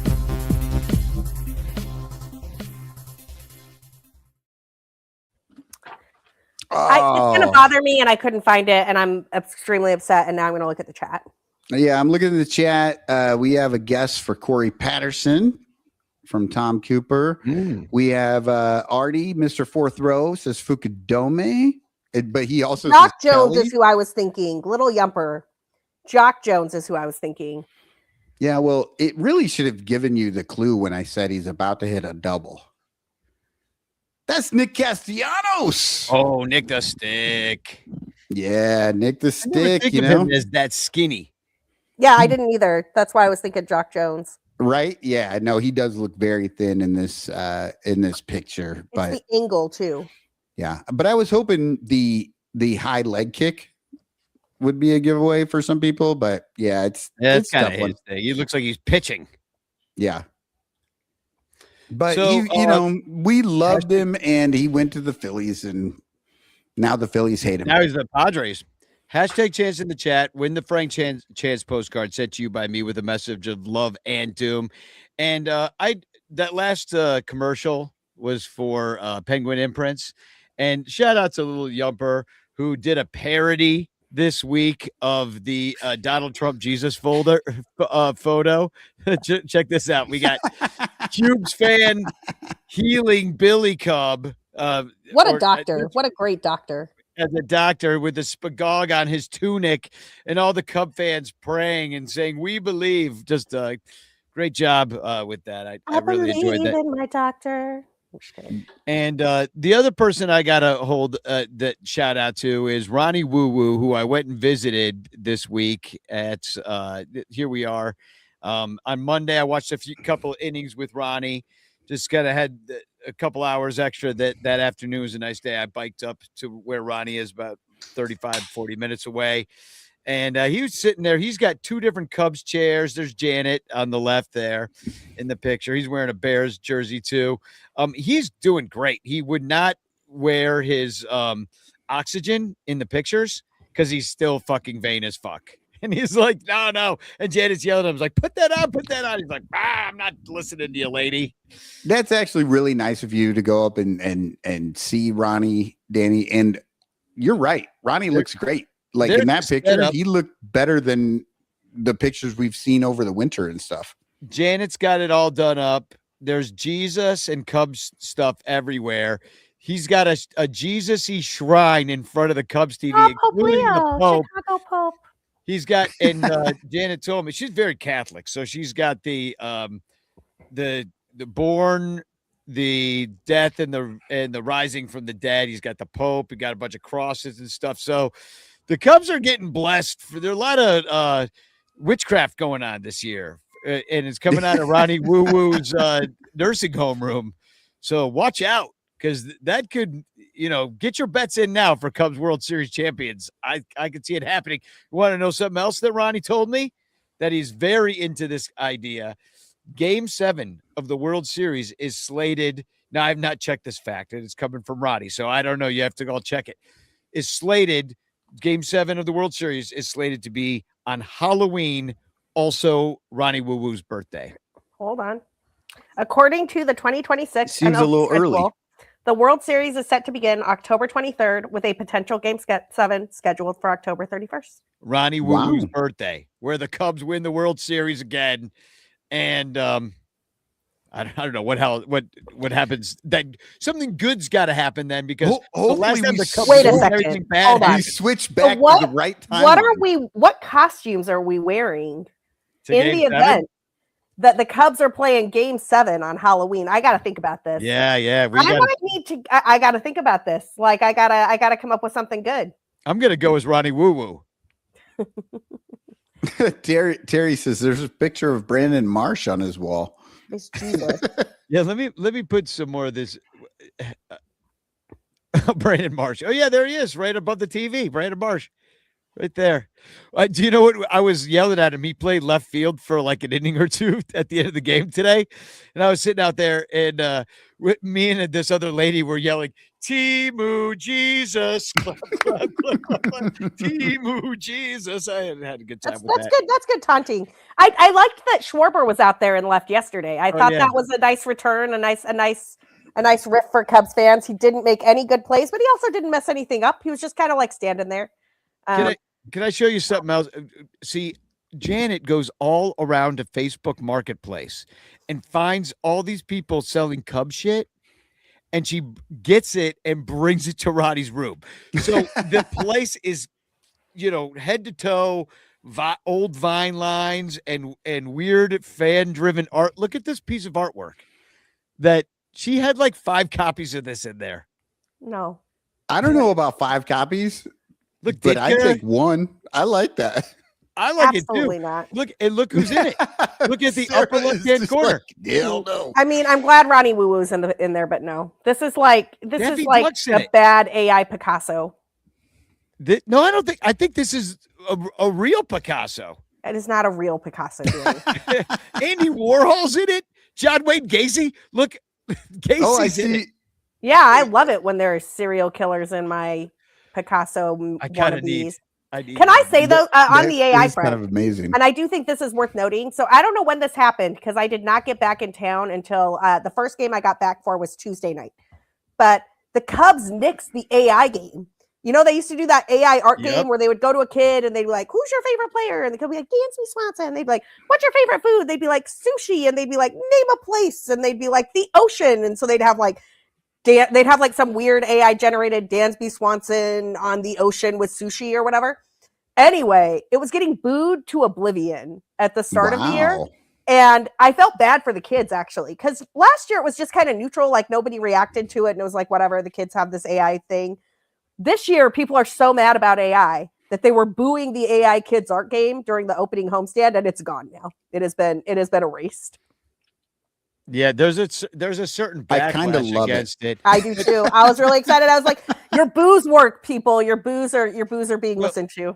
But at the same time, it's really wonderful to use AI to make something like this, which is like just ridiculing the president with our Cubes fan logo that we wouldn't have been able to do at the start of this podcast. It seems like Halloween. Danny, what was your I'm gonna maybe go as Jesus. Remember when you went as Jesus but with money signs? I was biblical losses. We're gonna have to do a World Baseball Classic thing. That was really good. Biblical losses. I remember the biblical losses. That would be a good one. We can bring that one back for sure. Intelligent spending. I wonder if I could go as intelligent spending. I think I could go as intelligent spending, y'all. I'm gonna do this. All you got to do is just like you just dress as a really smart person, which you already are. So it's typecasting. Maybe and then maybe let me finish. And then you just have like carry around like a total stripper roll full of dollars, right? And then you just buy shit off people. Like, can I buy that earring from you for $3? And they're like, sure. And you just buy stuff and then you're just spending intelligently the whole night. I gotta figure this out. I gotta figure this out. Yeah, it'll be worth it to mock Jed Hoyer for a day. And if the Cubs win Game 7 of the World Series, then it's maybe a compliment to Jed Hoyer. Oh my God! And intelligently won the World Series because he intelligently spent. But before we move on from Ronnie, which we never will, but I want to encourage everybody to go visit him because he loves to have visitors and he is totally lucid. There's a nice place to sit and watch an inning or two of the game with them, and he loves talking about the Cubs. And anybody watching this show. So if you're coming in town for a game, just go to the Pearl, go downstairs, and he will take visitors all day long. He loves when people come. I don't even think you have to phone ahead. It's at the Pearl in Evanston. If you come in for a game, stop in, say hi to Ronnie. And check this out. John, who made all those great parody baseball cards that were in the Ranter Fest packages that we had, like Paul Bacco as Chewbacca and stuff like that. He's making Ronnie Woo Woo baseball cards because Ronnie wanted to have something to hand people when they went and visited him. So I just want to encourage everybody to go to the Pearl, go see Ronnie or send him a card. Send him a card. Ronnie Wickers at the Pearl in Evanston because he's stuck there. We're going to try to get him to another game. Yeah, no, that's awesome. It's really cool. And I'm glad to see that he's doing well. Like he seems to like that picture. I thought he looked great in that picture. Like, compared to some of the ones we've seen over the last year or so. Let me put it this way. He is definitely in the best shape of just about anybody else on that floor. So, and because he's made a bit of a miraculous recovery, and you really got to thank Janet for that. She made sure that he got on all the right medicines and got to a place that he could heal in. And he's getting physical therapy, which people thought that ship had sailed. Still got to be on the oxygen, so it's tough to get him to the game. But even if he comes down to Wrigley, hangs out for a couple hours, sees a bunch of people, we'd go Cubs woo at Ball Hawk Corner and get him the hell out of there and back on the oxygen. Maybe we'll do that. But it is now time on the show for 150 years ago. When we look back at a time 150 years ago when the first Cubs game was played this week. Yes. Of course, this time they were the Chicago White Stockings. And 1876, the organization of the National League came into being. And here's what happened, right? It all kind of happened at the same time, but the St. Louis Brown Stockings beat the or they lost to the Cincinnati Reds. Stockings were popular back in those days. Well, they were stepping in a lot of mud and horse poop. Oh my God, it was the most boring era of team names. Stockings and colors. They literally, whatever color you were wearing, that's what they would call you. And most teams are wearing the same colors in their like regular uniform, but their socks were different. So that's why they're like the Boston Reds and the Cincinnati Reds. There's two teams called the Reds. They're just from different cities at the time. So the Boston Reds, what they the fuck beat is the a New mutual? York. I was wondering if it was an insurance thing. I don't know. Like it, right? This is from 1876. Yeah, New York Mutuals does seem like an insurance thing. No, that was just the club team. Like the Mutual is like the name of the club, and then they made it in. No, I have an answer. This is fucking nuts. The Mutuals baseball team was named after the Mutual Hook and Ladder Company No. 1, a New York City fire department company from which the club was initially formed in 1857. Very cool. So these were a bunch of firefighters, and their company was named Mutual Hook and Ladder No. 1. And so they shortened that to the Mutuals. Well, they lost to the Boston Reds. And they eventually That's were replaced. Fucking great, man. They're like, we just fight fires, and then in our spare time, we play some baseball. Well, but then they were replaced by real baseball players.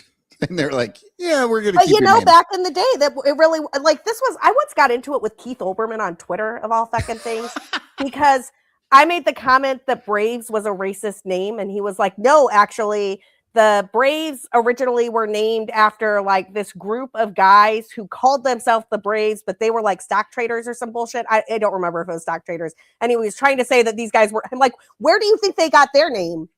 Keith? Yeah, exactly. Where do you think the rich titans of New York City and Boston chose the name Braves from? And he just didn't respond. It's the argument of the Blackhawks. Basically being a military unit. Yeah, we're a military unit and all this stuff. It's like, yeah, but the military unit was named after the Native American tribe, yo. Right, and you have a Native American head on your jersey.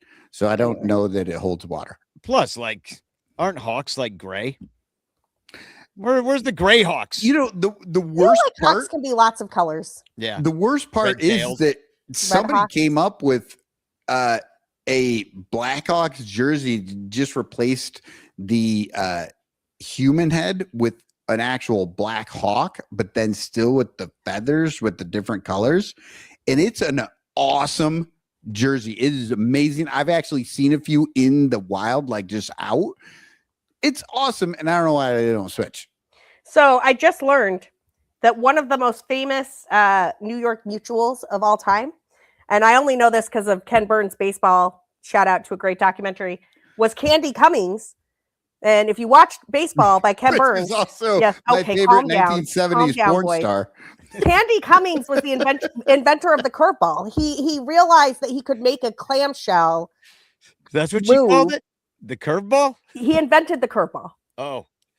Candy Cummings was the first person to... Wait, and then you said something about a clamshell. I don't know if this is going the way you want it to go. Just stop. Y'all are 4. Candy Cummings. I was We'll looking for interesting names, and I was like, oh, I know that name from baseball, the documentary that is 99 hours. Candy There were 2 Cummings. guys named Candy on this team. There was Wasn't Candy there- Cummings and Candy Nelson are 2 of the all-time top 12 players for the New York Mutuals. Well, they were only around for like 6 years. Candy was apparently a very important guy's name in the 1870s. Well, is it short? It says it's short for William somehow. The actual fuck. So now the real question is how we got the name Candy. I mean, Well, you know, the real question is, do we start calling Boomer Bill Boomer Candy? yeah, I'm going to call him Candy Bill. Well, I wanted to talk about a guy who is on the White Stockings, and that I had never heard of Let this me look guy. up them now. Hold on. Yeah, this guy. Have you ever heard of Ross Barnes? He's the great grandfather of Charlie Barnes. I was just gonna say, Yeah, exactly. Barnes' great grandfather. He's from Mount Morris, New Mines. York, but he lived in Rockford and is buried there. But this guy, in 1876, he actually was a 6-war player. I don't know how they figured that out because I couldn't find any anything about the games. War was different back then. But he War? played No, he was actually in 6 different wars. 6 wars. Yeah, he was in the Civil War. Then he was The Mexican American in War. the Mexican American War. He was in a few skirmishes up in Canada as a mercenary. So anyway, he scored he led the league in all of these categories: runs scored, hits, doubles with 21, 14 triples. This is in 66 games. 14 triples. Only one dong. It was probably inside the Parker because a hobo Yeah, that was stole the dead ball era, though. It was really hard to hit home runs once upon a time. Yeah, and a lot of places just didn't have fences. But my dude batted 429. That led That's awesome. So a Chicago White Stocking, Ross Barnes, led the major leagues or the National League because there was no American League at the time, in just about every offensive category. So that's pretty good. Played second and short, middle infielder, hair parted on the right. That's an insane part, man. Like he was really fought in 6 deliberate wars. about that. Yeah. So Ross Barnes never wore a helmet. No candies on the White Stocking. That was apparently a New York thing. Yeah, we had no candies. We had a bunch of guys though. I had that page open before now. Here we go. Yeah, we had a guy named John Peters. That's boring. Everybody's heard of Cap Anson, but no. Yeah, he sucked. He didn't lead the league in shit. Cap Anson is the reason baseball was segregated for like decades. He led the league in racism. Yeah, he led the league in being a dick. Yeah, Deacon White, maybe you've heard of. No, he led the league in RBI. He's a catcher. Oh, well, we all know that RBI is the worst stat that's ever been created. So Al Spalding was I don't a pitcher. know. Al Spalding is the reason that baseball became like a business. Yeah, Al Spalding was very big in the Cubs, owned the Cubs for a while, president. Well, actually, I can't be looking at this correctly, but also it looks created like gloves. The only starting pitchers for the Cubs that year were Al Spalding and Cal McVeigh. No, you're right about this. So one of the things, way back in old baseball, this is part of why you have guys hitting like 420 and whatever. Pitchers were not actually trying to get you out. Like they were trying to get you to hit it. They were trying to. It was more like cricket. Like they were trying to get the ball to you to hit it, right? And yeah, so the strikeout wasn't as big a thing. And so, like pitchers threw tons of innings, and like there were guys who threw back-to-back double headers because there was like, who cared? We were just trying to lob the ball in to get them out. This is why, actually, when Candy Cummings invented the curveball, it's kind of a big fucking deal because like guys couldn't hit it, and like that was not considered gentlemanly.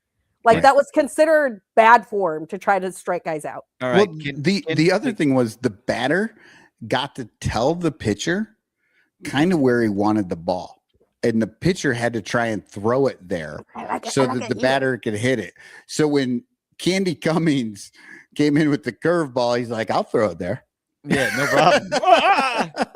it's like Bugs Bunny, and Bugs Bunny Throw hadn't it even right been where you invented. want it, and then it turned sideways, and everybody struck out. Okay, They were mad. trivia question for you guys and the chat, and is that how many innings did Al Spalding pitch in 1876 for the Chicago White Stockings? How many innings? I'm going to go 472. That's my guess. How many? I'm going to say 600. Okay, it's in between there. It's 528. Wow. Never to be repeated. Maybe even in a career someday. They'll be like, oh, yeah. Got one guy per inning. I'm the first inning guy. Oh, I'm the second inning guy. They go all specialist. The whole 40 man's in the dugout, So anyway, I found that interesting. I also wanted to shout out Britt and his son Henry from the Fanarchy app. They came on the show last week to preview the Mets with us. And I'm going to get into that. Hold on. I enjoyed hanging out with them. And look, he gave me a Fanarchy hat that I've been wearing all night here. He's wearing one in this picture. There's us in the bleachers. That kid is a little smart aleck. First thing the kid says to me was like, so you think PCA is going to live up to the contract? And I was like, because he's sour grapes from the Mets fans. Yeah. He was a Met. We traded 2 days of Javi for him. It's not in the Google Play Store yet. It's not. It's only an iPhone thing. It's only on. That's boring. Yeah. So they're working on it. I will say, I got the Fanarchy app like a week before you did the show because you said he's going to come on. You gave me the link or whatever, and I put it on there, and I kind of messed around with it a little bit, but then I listened to the show, and literally that night, so I was hanging out with Eli in Oklahoma. We talked about it. We listened to the show, and then I went home, or I went back to the hotel, and I'm just sitting in my bed, just going through, like adding all the games I could remember that I've been to, but I have to like search it and try to figure out which ones they were. And I have to say it was enjoyable as hell. That's cool. Yeah, because it's got all the games in there. It's got every single game and go back through. And in the social aspect of it is like you can see like if you were at games with different people, and also he loves your feedback. So we're gonna get into that too. By the way, my feedback is beyond the Android phone on Fanarchy that I just said because I opened the app and I was like, wait, this can't be right. The Chicago Cubs have acquired third baseman Nicky Lopez. Dude, yes, this happened right before the show. And let me tell you something. Number one, Nicky Lopez cannot pitch. Number two, Scott Kingery, we hardly knew you. Is he gone? He scored the winning run today. He's going to be gone. There's no way. You don't have room for both of those guys. Nicky Lopez is the utility guy. Dude was a walking DFA. Hold on. Sarah. Why did we get Nicky Lopez, though? About Nicky Lopez. What about him? Yeah. Oh my God! Okay, I'm on it. Hold on, I'm on it. Give a shit. I mean, Nicky Lopez is one of the most boring utility. You know when we had like Nick Madrigal and fucking Mastroboni and fucking Ildemargo Vargas and all those guys at the same. Nicky Lopez is them. Yeah. Nicky Lopez is the exact same guy as all of those guys. But I will tell you some things about Nicky Lopez. He is 31 years old. He is primarily a middle infielder. He can also play third base. Craig Counsell apparently loves him because he's versatile and he hits as a lefty. But like I'm just going to read you the WRC pluses that Nicky Lopez has put up since 2021. I'm going to exclude 2025 because he was really bad. In 2021, he had a WRC plus of 104 with the Kansas City Royals. That is his best season by far. He hit 300 that year, 2 home runs, stole a handful of bases. In 2022, he had a WRC plus of 55. He hit 227. In 2023, he played for the Royals and the White Sox. He hit 231 with a WRC plus of 78. In 2024, he played for the White Sox, which is why none of you remember him. He hit 241 with a WRC plus of 77. Last year, he played for the White Sox and the Rockies. Do you know how bad you have to be to go from the Royals to the White Sox to the Rockies? It's like a progressively worse situation. And he had a WRC plus of negative 21. Admittedly, it was only 28 at bats, but he hit 0.42. So 0.042. He also slugged 0.042. Yeah. He was on the Cubs last year.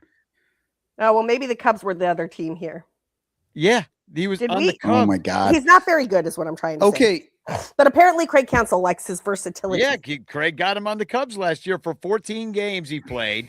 He batted .056, which is a real reason you didn't remember him. I mean, I tried to blank it out. Exactly. Well, it was blanked out. He didn't do shit. He got one hit in 22 plate appearances, and he walked 4 times. But he's probably better than Kingery. Oh, really?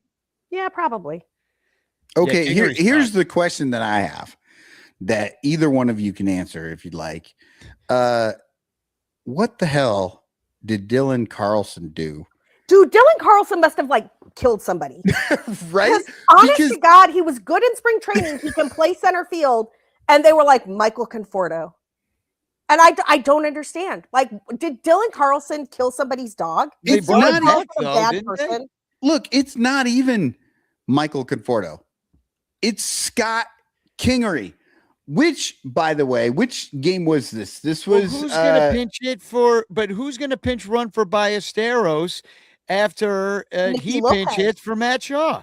Nicky Lopez. Now it's gonna be Nicky Lopez gonna be out there. I mean, honest to God, Dylan Carlson must have hurt somebody. Yeah, because it doesn't make any sense. So he smells bad or something. We haven't really gone through the games here Oh, much. no, we don't have to go through the games. We're but way past that, my friend. In spring training, Dylan Carlson hit 298, 421, 404 over 57 plate appearances. The Cubs gave him a ton of run. He can play both corner outfield positions. He can also play center. He is he's a switch hitter. So you should like that. Matt Shaw was in center. He got the end of the game today. Four plate appearances with the Cubs before they were like, nah, we're going to keep Michael Conforto instead. Yeah. Well, no, they decided to keep Scott Kingery instead. Indeed. So on the Rat game, right? Yeah, that was bad. Cubs 7, Phillies 4.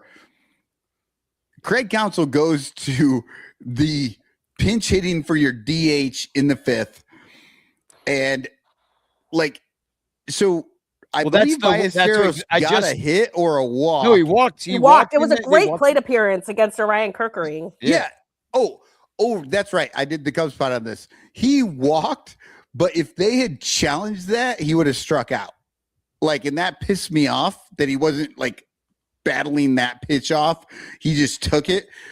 Yeah, and he got lucky. He could have smacked the ball and got more runs on the pitch that he ended up walking on. Right. So then, but he walks, and then they send Scott Kingery out there, which at the time we were all in the Discord wait, what the fuck's going on? What are we going to do now?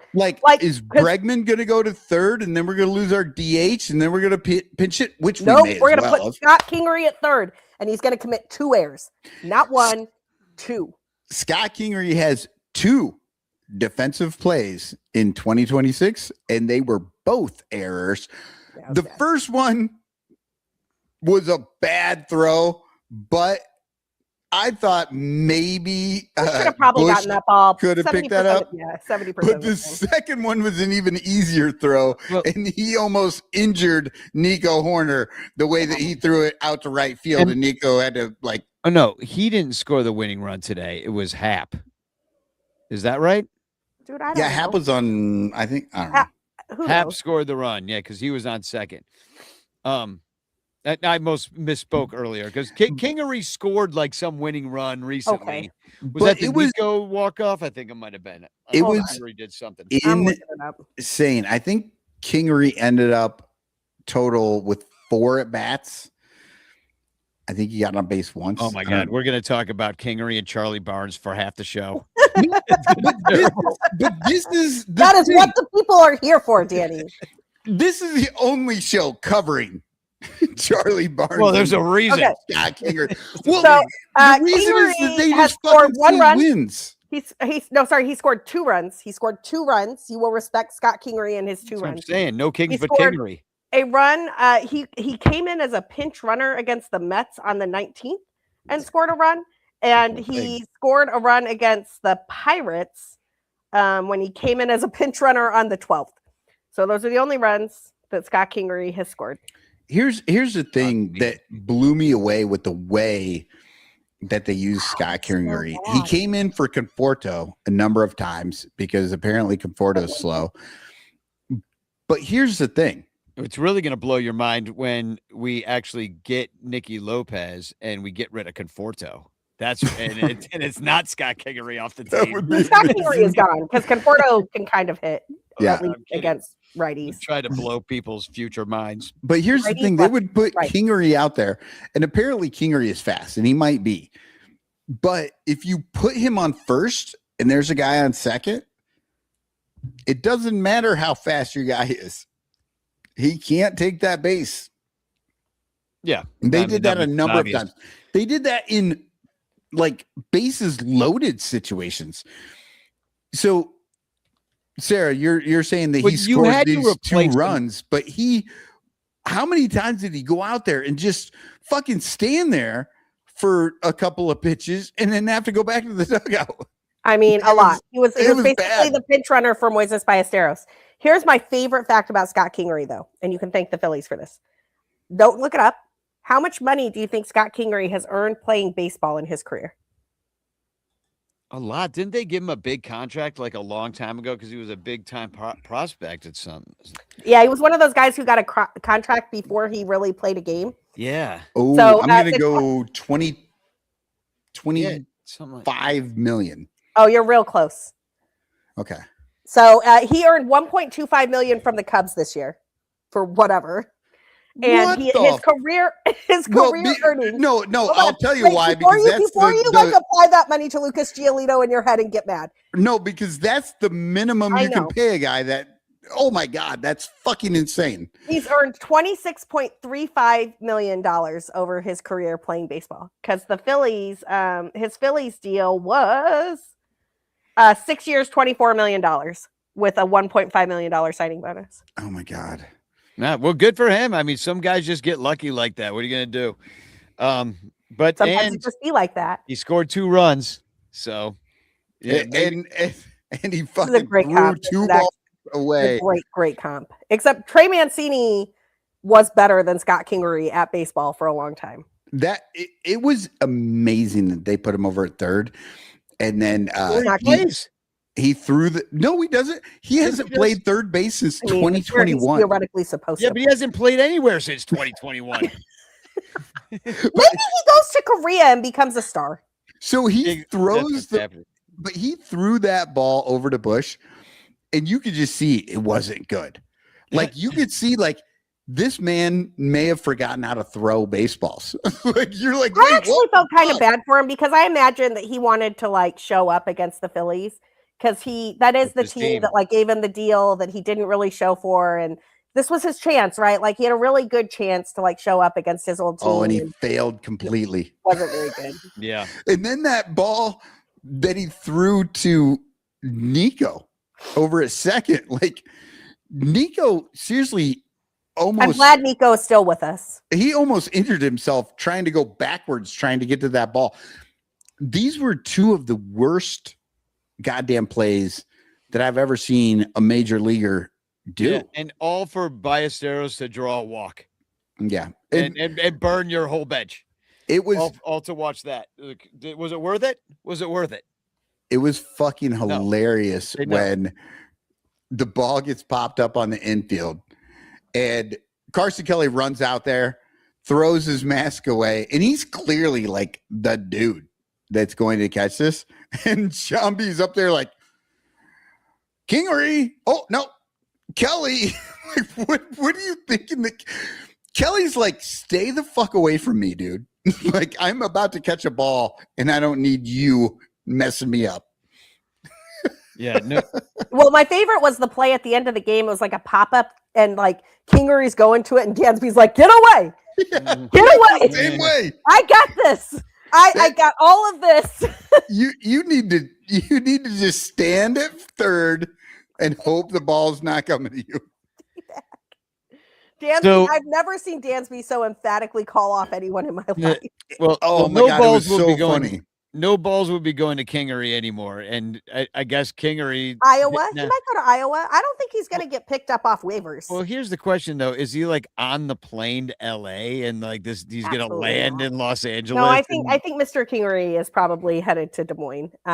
Nicky Lopez is on the plane to LA. Yeah, but this is the thing. It's like Kingery is still here, and we're still asking these questions. And Dylan Carlson got DFA'd, and then he re-signed to go to Des Moines. Yeah, so he's literally sitting there in Des Moines, and well, they play different positions. Dylan Carlson and Nicky Lopez is thing. They're different. I have to assume the I'd Cubs rather could have Kevin probably use Alcantara. another outfielder because they used. And to be fair, Matt Shaw actually looked okay in center field today. He's a little iffy. He's exposed. I don't like it. He They're looked better misusing him. in center, right? Okay, you chime in on this. Did he look better in center than he does in right? He had one ball hit to him. I have no clue. It was one ball. And I was like, oh, that's not PCA. Like, that's literally what happened. Wait, like, Danny, why did they pull Matt Shaw? Why did they pull Matt Shaw for PCA? Matt Shaw routinely makes some plays that I'm like, I did not expect him to make that. And also might have the worst routes I've ever seen a major league outfielder take. He's like breaking in and running this way and running behind, and then he like catches the ball. And I'm like a tight end. What are we doing? What is this? Well, and look, right field at Wrigley is hard. So like I don't like Seiya struggled in right field at Wrigley. Like Nick Castellanos was not Ball good in his right glove, out of his glove today. It's a hard place to play right field. The wind is awful. The day games, the sun, like it's a really hard place to play right. And let's not put Matt Shaw in right or center. Let's not. This is why I want to know what Dylan Carlson did. Well, you know what I want to know. I want to know. Dylan Carlson is a good outfielder. I want to know what happened between last year and this year. When last year Matt Shaw was so good that they couldn't even imagine trading him. And then in the offseason, they signed Bregman to take his spot. I mean, I have some ideas. And his defense has been, his defense has been less than stellar. I mean, the offseason was a real turning point in Matt Shaw's career. But okay. And then, so thank you. That was the correct answer. That was brilliant. But also, Danny, I was so trying to set you up. Why did they pull Matt Shaw for PCA? Now the most important thing in baseball is the hand you wipe your butt with. That's what I'm trying to I knew say you were, but I didn't want to run it over what Sarah was saying because she had some brilliance too. And I was waiting for my in, All right. Well, we got to talk about the Dodgers because this show is. Oh, I thought you wanted to talk about the fucking left-handedness, the bullshit. Do we have to talk about the Dodgers? The Dodgers are very good. The best news about the Dodgers is they don't have a closer right now, and neither do the Cubs. So that could be kind of level. Well, they're still winning, and so are the Cubs because they're 17-8 tied with the Padres, but they did just lose a couple of games, whereas the Cubs have not. The Cubs lost. The Dodgers lost to the Giants. I would like to name with the Rockies. So you know how we were talking about the Cubs bullpen situation? These are the guys who currently make up the Cubs bullpen. As of now, this could change because Caleb Thielbar could go on the IL. So, stay with me. Caleb Thielbar, Ben Brown, Jacob Webb, Hobie Miller, Riley Martin, and Corbin Martin, Ryan Rollison, and Javier Assad. So that is the bullpen the Cubs are taking to LA. This is the bullpen the Dodgers will counter the Cubs with. This is their bullpen after losing their closer. Tanner Scott, Alex Vesia, Blake Trinan, Will Klein, Jack Dreyer, Edgardo Enriquez, Kyle Hurt, and Jake Eder. So it's bad, but they have guys who I've heard of before, and we do not. So yeah, against the Dodgers lineup that are there's no guys slouches. who have played for the Cubs. I don't know who they are. Yeah. There are like Ryan Rollison. And the Dodgers are no slouches. They're number one in everything. They lead the league in homers. Max just- Muncy has hit a bunch of homers. Their catcher, Dalton Rushing. That's the rookie catcher, not the veteran catcher. Huh? Will Smith is the veteran catcher. Yeah, but no, I said their catcher, Dalton Rushing, has 7 homers. Yeah, he's pretty good. Yeah, he's a rookie, right? Yeah, he's a rookie. And then I don't know if he's like a real rookie, but right. But they are the best OPS, and they are higher than our 4th by quite a bit, by like 70 points. They walk the most. They just don't steal bases. They do strike out. You can strike them out because they're always up there swinging and hitting home runs. They like to swing the bats. But luckily we have no guys who strike guys out really right now, so that's good.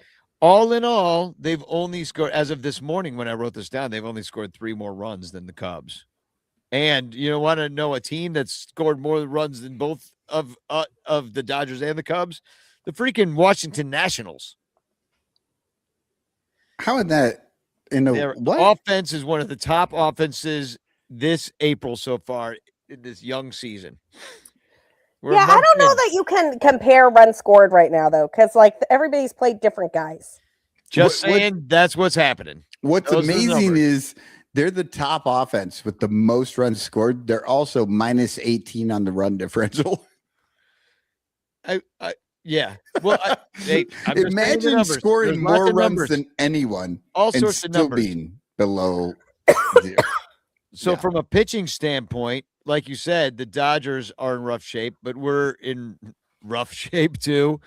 But we both suck. No, I'm just kidding. Yeah, the nice thing is, and I'll put up their numbers here, that you had already gone through some of the options that they have in the bullpen. But overall, our team ERA is better than the Dodgers. Yeah. The Pirates have a better team ERA, which shouldn't surprise people. Yeah, they're good. But that's just what's happening early in the year. The Cubs, they have a better bullpen ERA than the Dodgers. So I'm going to say, I'm looking at these pitching matchups, and I don't hate it. Yeah, it's not terrible. And then the only thing is the Dodgers bullpen, they're like a pitch to contact kind of situation. They don't give up homers. They don't walk or strike out anybody. So it's going to be about putting the ball in play because the Dodgers have the best defense by many a number, including the DER, which is 734. It's really high. And they've only committed 6 errors on this young season. Cubs have 13 errors already. Scott Henry had 1/3 of that in the only time he's touched the ball. Emmett Sheehan has a 5.85 ERA. That's not scary. Yeah, Roki Sasaki has a 6.11 ERA. That's not scary. Yep. Yeah, I don't know what a Justin Robleski is, but the only thing I'm scared of there is that he's a lefty, so Moses Ballesteros won't be playing. He's a lefty who gave up 1 run against Colorado and went 7 innings pitched, and he went 8 innings pitched against the Mets, and he's got a 1.88 ERA so far in 24 innings. And I'll tell you one other thing about Justin Robleski, because you're going to hear it all over the broadcast on Sunday when he pitches against another lefty. Let me guess. He's from Naperville. Hoffman Estates, Illinois. You're going to hear it all broadcast. Get ready. Oh God, when they say he's from Chicago, I'm going to get mad. Yep. And we're throwing Ray out there, who had one of the longest Cubs starts of the year. Amazing. 6.2 innings. The last time Colin Ray faced the Dodgers, he was actually pretty good. He also got blown up against the Dodgers in 2024. I don't love throwing Jamison Tyon against the Dodgers. Well, what other choices do we have? I mean, we have no choices, but I just could have thrown Assad and not pitched him today. Yeah, you could have gone Assad, but I don't know that I like that either. Yeah, you're gonna just lose tomorrow. We have to accept it. I don't think we're gonna lose tomorrow. Win Sunday. No, so Emmett, I'm not. Emmett Sheehan is not a guy that I'm like, terrified of. Like he was kind of a fantasy baseball darling a little bit. So Cubs sweep 12 in a row. And I was very out. And his last few games, so he's the first game of the year, he gave up 4 earned runs in 3.1 innings against the Diamondbacks. Then he got tagged for 4 runs against the Nationals.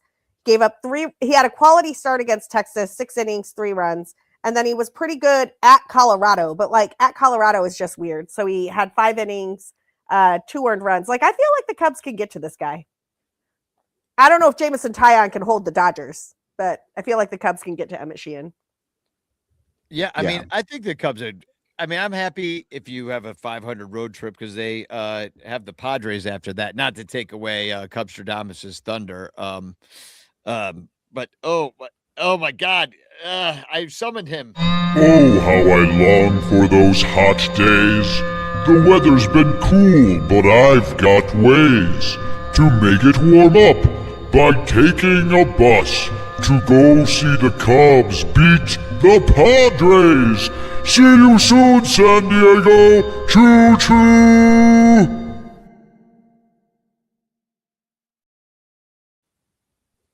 The only thing that smells worse than a bus, like a cross-country bus, is a cross-country bus with Cubstradamus on it. So is he on a bus to San Diego right now? That's what he said. Does he think a bus makes the sound choo-choo? That's the other thing. Can we talk about the ridiculousness that the Cubs are going to see in San Diego, known as Mason Miller? Yeah, God. Because honest to God, like Mason Miller might be the best pitcher I've seen this side of 2015 Jake Arrieta, and better than 2015. What he's doing right now is stupid. So let me just throw some numbers at y'all. Mason Miller has thrown 25. Oops, that's not right. Hold please. Un momento, por favor. He's just striking out the world right now. He's striking out 71% of the batters that he has faced. And this is where, stuff gets absolutely insane. So the next highest strikeout rate in baseball is a guy named Mason Montgomery for the Pirates, and it's 43.2%. Mason Miller doesn't walk guys. He only walks 5% of the batter. His K-minus BB right now, and to put this in perspective, like a K-minus BB over 20 is good. A K-minus BB over 30 means you're probably an elite closer. Mason Miller's K-minus walk rate right now is 65.8. That's stupid. Do you want to know? I've never heard of anyone doing that. And he has not given up a single run since last year. Well, do you remember plus scoreless innings? Do you remember Mason Miller against the Cubs? I do. And honestly, the only person who even made a hint of a whisper of contact against 104 on the corner was Moises Ballesteros. And he was just fouling balls off. It wasn't like he got a hit or anything. Here's the numbers. He pitched 2.2 innings, so that means he faced 8 batters. In that time, he has 8 strikeouts. He struck out every Cub he saw in the playoffs last year as well.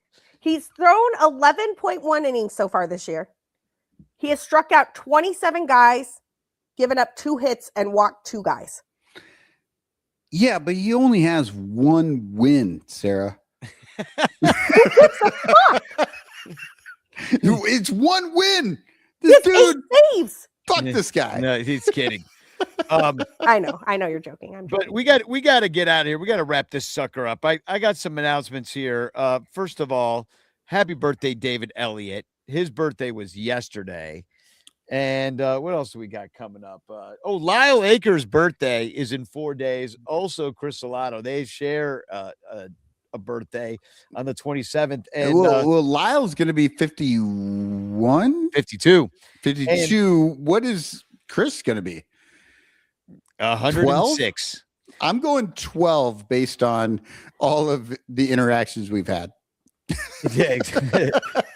And next Wednesday, anniversary of the Lee Elia rant. Yes. I want to announce Bleacher Bum Band, May 2nd. Kerry Wood bobblehead day. It is a bobblehead day, Kerry Wood. And there's going to be something, I think, at Obvious Shirts, too. Kerry Wood's going to be there, I think. So come watch the band post game. We'll be there. Also, check this out. So I wanted to do Ranter Fest, and we're looking for a date. And we're like, oh, we'll do July 18th. That'll be a good day. And then Crawley's like, hey, so can you still play my birthday on July 18th? It's Crawley's 50th birthday. Oh, I'll be there. I will be there. And let's just do Ranter Fest in his basement. I got to keep going because there's more information to give. Do you know that Mason Miller's FIP is negative 1.09?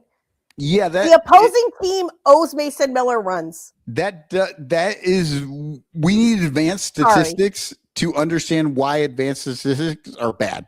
Well, the advanced statistics of trying to find a day to get together and do Ranter Fest are similar. His XFIP is 0.73. We're gonna have to mute Sarah because she's just losing her mind over her out. But check this out. It's also the bleacher barbecue, the very same day. So there is no playing. Nobody's going to come. Everybody's going to be at the bleacher barbecue. So Crawley was like, I'm going to try to get. At Ball Hot Corner. I know what you're talking about. Nobody's going to go to the. Well, why don't we just do Crawley's birthday at Ball Hot Corner? Well, exactly. Well, then the and band's Ranter not Fest. There's a at whole the bleacher series thing. of. I'm saying there's no Ranter Fest because there's 3,000 other things going on. Or it's all Ranter Fest all Ranter because Fest, all precisely. the ranters are part of those groups. But I'm saying I ain't doing shit. And, you know what I mean? No, but that's the bonus of glomming onto their shit. Yeah, exactly. I agree with Cotton. You know what I'm going to do on July 18th? On July 18th, no. Listen, on July 18th, I'm going to wake up.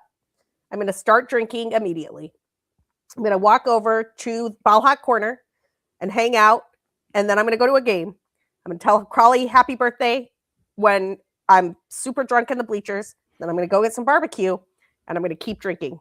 And that seems like a really good way to spend my day. Fest. Yep, sounds like Ranter Fest. So it sounds like it smells like Ranter Fest. Sounds like Ranter Fest. Yeah, and we're all getting bleacher tickets. I'm putting it on my calendar now. Yeah, is Crawley's planning on going to the game, right? Like he's not having people at his house. No. Thursday, I'm going to have to take that day off.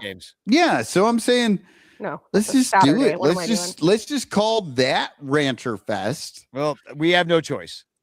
It's you know what I mean? Like it's not the same. Like it's just not what I've been emailing people. I've been talking. I've been trying to put this thing together. And the thing that we were going to do is not going to happen, is my point. There is something else happening, but it's nothing like I can sell a ticket to and raise a bunch of money for basically the thing that is the thing that we do is not going to happen. That's my point. I see what you're saying. Yeah. We can't sell tickets to it. We can't make money for like charities as we normally do, just for anybody who's jumping in. I'm going to try to get something else going, but that's a whole different conversation. This all just came down today. So I do want to do something but we're not going to talk about it right now. We'll talk and the about other option is August 1st, and that's Yankees. And that's not happening. I won't be in town that day, so neither will anyone else, Sarah, because you can't go to Chicago when the Yankees are in town. Like you can't get a fucking place to stay. You can't get a ticket. Like all this shit is super expensive. So I've got some TFCs, and I did enjoy this one. This has to do with the rat, and it's kind of against Bleacher Jeff, but it's still funny. I tweeted out "rat" at Wrigley, and somebody replied, "Bleacher Jeff must have taken his hat off for a second." I mean, that's rude because obviously Bleacher Jeff is Sasquatch. But you could also imagine a rat flying out, coming out of his head. It was just nesting in his hair. He didn't know. Well, I have coming into the Dodgers series, I have this really nice TFC here. A flexing cube. How can you not be romantic about baseball? That's funny. It's two Dodgers players running into each other in the field, but the picture is caught at the perfect moment. So it looks like they're hugging each other, maybe kissing. Like this is just an amazing spot for a picture. I love it. I thought this is about the Mets. The Mets had beaten, or the Cubs had beaten the Mets 4-2. And this is a Mets fan that said this. I just want to say that the New York Mets are now 47-70 since playing Kokomo on the day Brian Wilson died last June. The curse no one is talking about. And somebody replied, dude, Met sounds. Did you hear about the real curse, though? Ooh, so apparently, Mayor Mamdani went and like hugged Mr. Met or Mrs. Met. I don't know, man. There was a picture with Mamdani and one of the Mets, Misters or Mrs. Mets. And the Mets have like not won since then. Well, they won last night. Oh, did they finally win? Finally won. So the curse I was going to say, so the what curse of the Mamdani Mamdani is Mayor Mamdani and I've been drinking. Stopped a capitalist organization from winning. I think you're right. Well, they suck at capitalism because they stink. They just lost a bunch of games in a row. Oh, but they make money. That 4-2 game, by the way, I got to shout out Carrie Meyer. I was there with her husband as well, Josh. Wait, is her husband the bear? No, that's Captain Cubbo. Oh, that's Captain Cubbo this year?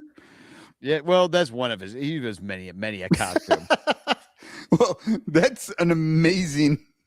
I've But, never seen Captain Cubbo. I thought look that was like AI, that man. I really thought that was like. I thought you generated that the same way you generate Cubstradamus. I really do feel like the Cubs helmet on there is AI.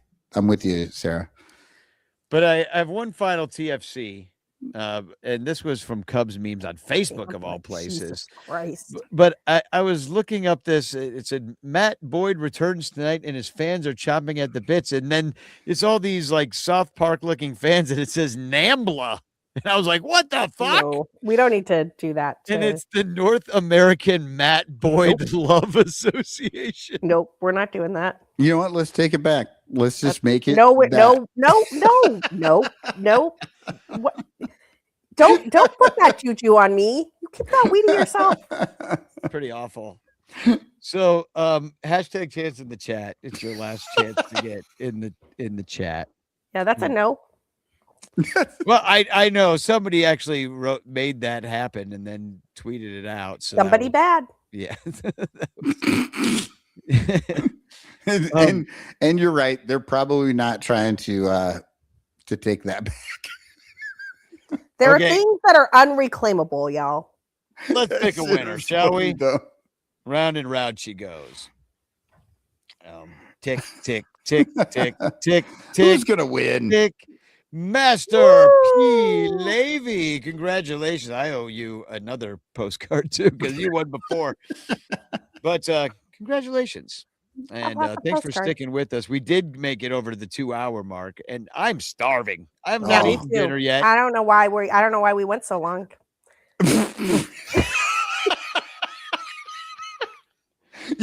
Wait, what? I had a lot to say. We didn't talk about a single Cubs game. Yes, we did. We talked about all of them at once. You know what we didn't talk about was the ABS challenge walk-off the other night, but we can save that for next week. That was historic. I'm writing about it. It never had happened before. No, by next week that's gone. Yeah. But this is the thing. We're the longest running Cubs fan podcast for a reason. We're Cubs fans. Yeah, because this is what we do. will talk for ages. This is and we don't care how many people tune in. I enjoy the shit out of this. Yeah. And if you want to know about the games, you need to subscribe, and you'll get Cubs Pod, where we talk about the games every single day. There's 3 of us, 3 different versions, each game a completely different adventure. You can get the talk about the games from some other people. You're only going to know about Charlie Barnes here. Sarah, the day the Cubs won their 7th game and they scored 7 runs, I dropped 45 minutes straight rant. You are not getting that anywhere else. That's right. You are not getting what we're giving you for a recap anywhere else. Like they're like, oh, 7-4. We fucking won. We're the best. And I'm over here like Cubs bats came alive tonight. Yeah, and I'm over here like Craig Counsell is so fucking lucky that this shit worked out for him because he made every bad decision he could in this game. I mean, Cotton Rants and Sarah Stats, Danny. It's a new tagline. Just, consider it. I think it's its own like spin-off of the Son Ranto show. We could do that. We could make where Bleed each do Cubby a Blue. We could make Bleed Cubby Blue just Sarah giving me stats and me just getting angry about them. It's the real Bleed Cubby Blue After Dark. Sarah gives, and then, you guys could argue back and forth. Like you each get a timer. Sarah like throws a bunch of stats at you. Michael gets mad for a minute. Then Sarah refutes what Michael just got mad about. Here's with the more thing: stats. I don't disagree with Sarah. I think she's generally right about all this. I disagree with angrily. I disagree with Ratface. And when she defends Ratface, I don't like that. And they have won 9 but I'm games not disagreeing in a row. with Sarah. I'm disagreeing with Ratface. Seems to be working out okay. Well, that is the show anyway for this week, and we'll be back next week with another one, and we'll yell about more shit, and hopefully we'll actually have a win on the West Coast to talk about, but not bloody likely. There's no reason to imagine that the Cubs are going to lose anytime soon. I assume when we get back on this, tomorrow, we're going to have another 7 wins. I genuinely don't know how they won the last couple of games with the pitching that they have. I'm like, what is O'Reilly Martin? And then they were like, Martin is warming up in the bullpen. I'm like, God damn, Riley Martin again. And no, it was Corbin Martin. And I was like, whoa. Who cares which Martin it is? They're just out there doing their thing. What was that like freaking show put back Billy in the Martin Rowan out there, and for Martin's God's sake. laughing? It's like the Cubs Martin laughing. Oh, Yeah. I love Billy Rowan Martin. and Martin's laughing. Was I good. will Steve watch Martin. reruns of that. It's Got great. Steve Martin out there. Steve Martin. Wrong Martin. Who Not is all the the- best Cubs Martin? Maybe we should do that someday. Yeah. Oh, that's an off-season topic, but yeah. Best Martin. The best Oh. Cubs Martin. Oh, by the way, over Martin the weekend, Bradley. No, I No. found at a used bookstore, I found the only rule is you have to win or whatever that book. Mhm. And I Oh, will yeah. be. I'm going to start that very soon. I'm reading a book right now, but I'm going to be done this week, and I'm going to start reading that. The only And, rule is it has to work. Yeah, their only rule is it has to Ben work. Lindbergh, he's great. And I actually met him one time, just kind of randomly, but like, yeah, no, I'm excited to read the book, even though I know I don't believe any of that shit. I don't know. You might. Sam Miller and Ben Lindbergh are both extremely smart and easy to listen to, and like I like both of them a lot. Yeah, no, I'm excited to read the book, but I'm adding it right now. I haven't read this yet. he pre-hates it. We could do a book club, Michael. Not during Sarah. the season. That's an off season. No. Sarah, you and me, let's talk after this. We'll text and let's maybe in June we'll release All-Star Break Book Club. There we go.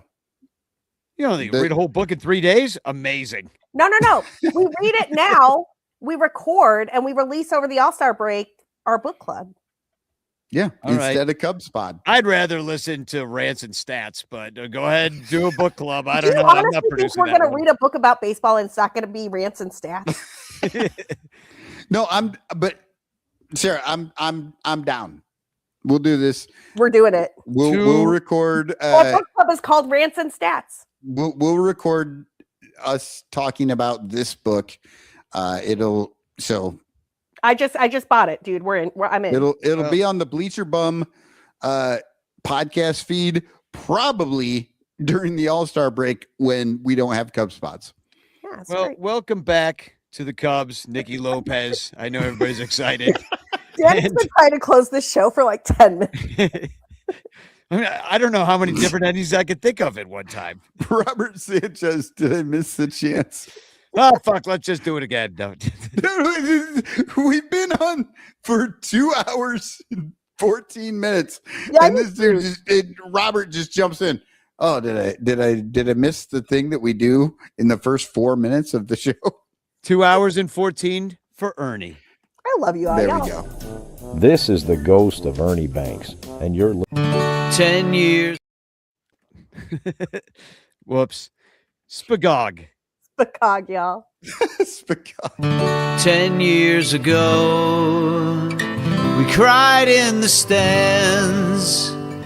10 years ago, we drank and we danced. We listened to games at our grandfather's graves. I wanna go back to 10 years ago, back to 10 years ago, back to 10 years ago. We chalked up the walls 10 years ago. We conquered the fall with songs in our throats. We slaughtered the goat. I wanna go back to 10 years ago, back to 10 years ago, back to 10 years ago. Build me a time machine, the time machine. I wanna go back to 10 years ago, back to 10 years ago, back to 10 years ago.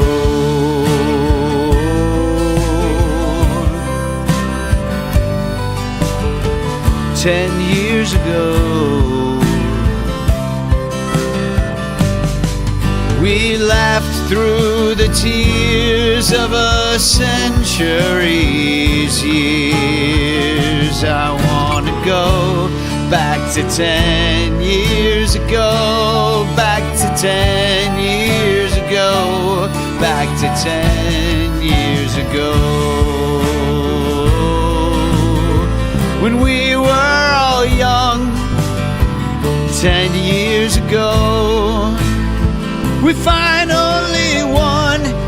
Hey, family and friends, let's remember when. And we can go back to 10 years ago, back to 10 years ago, back to 10 years ago.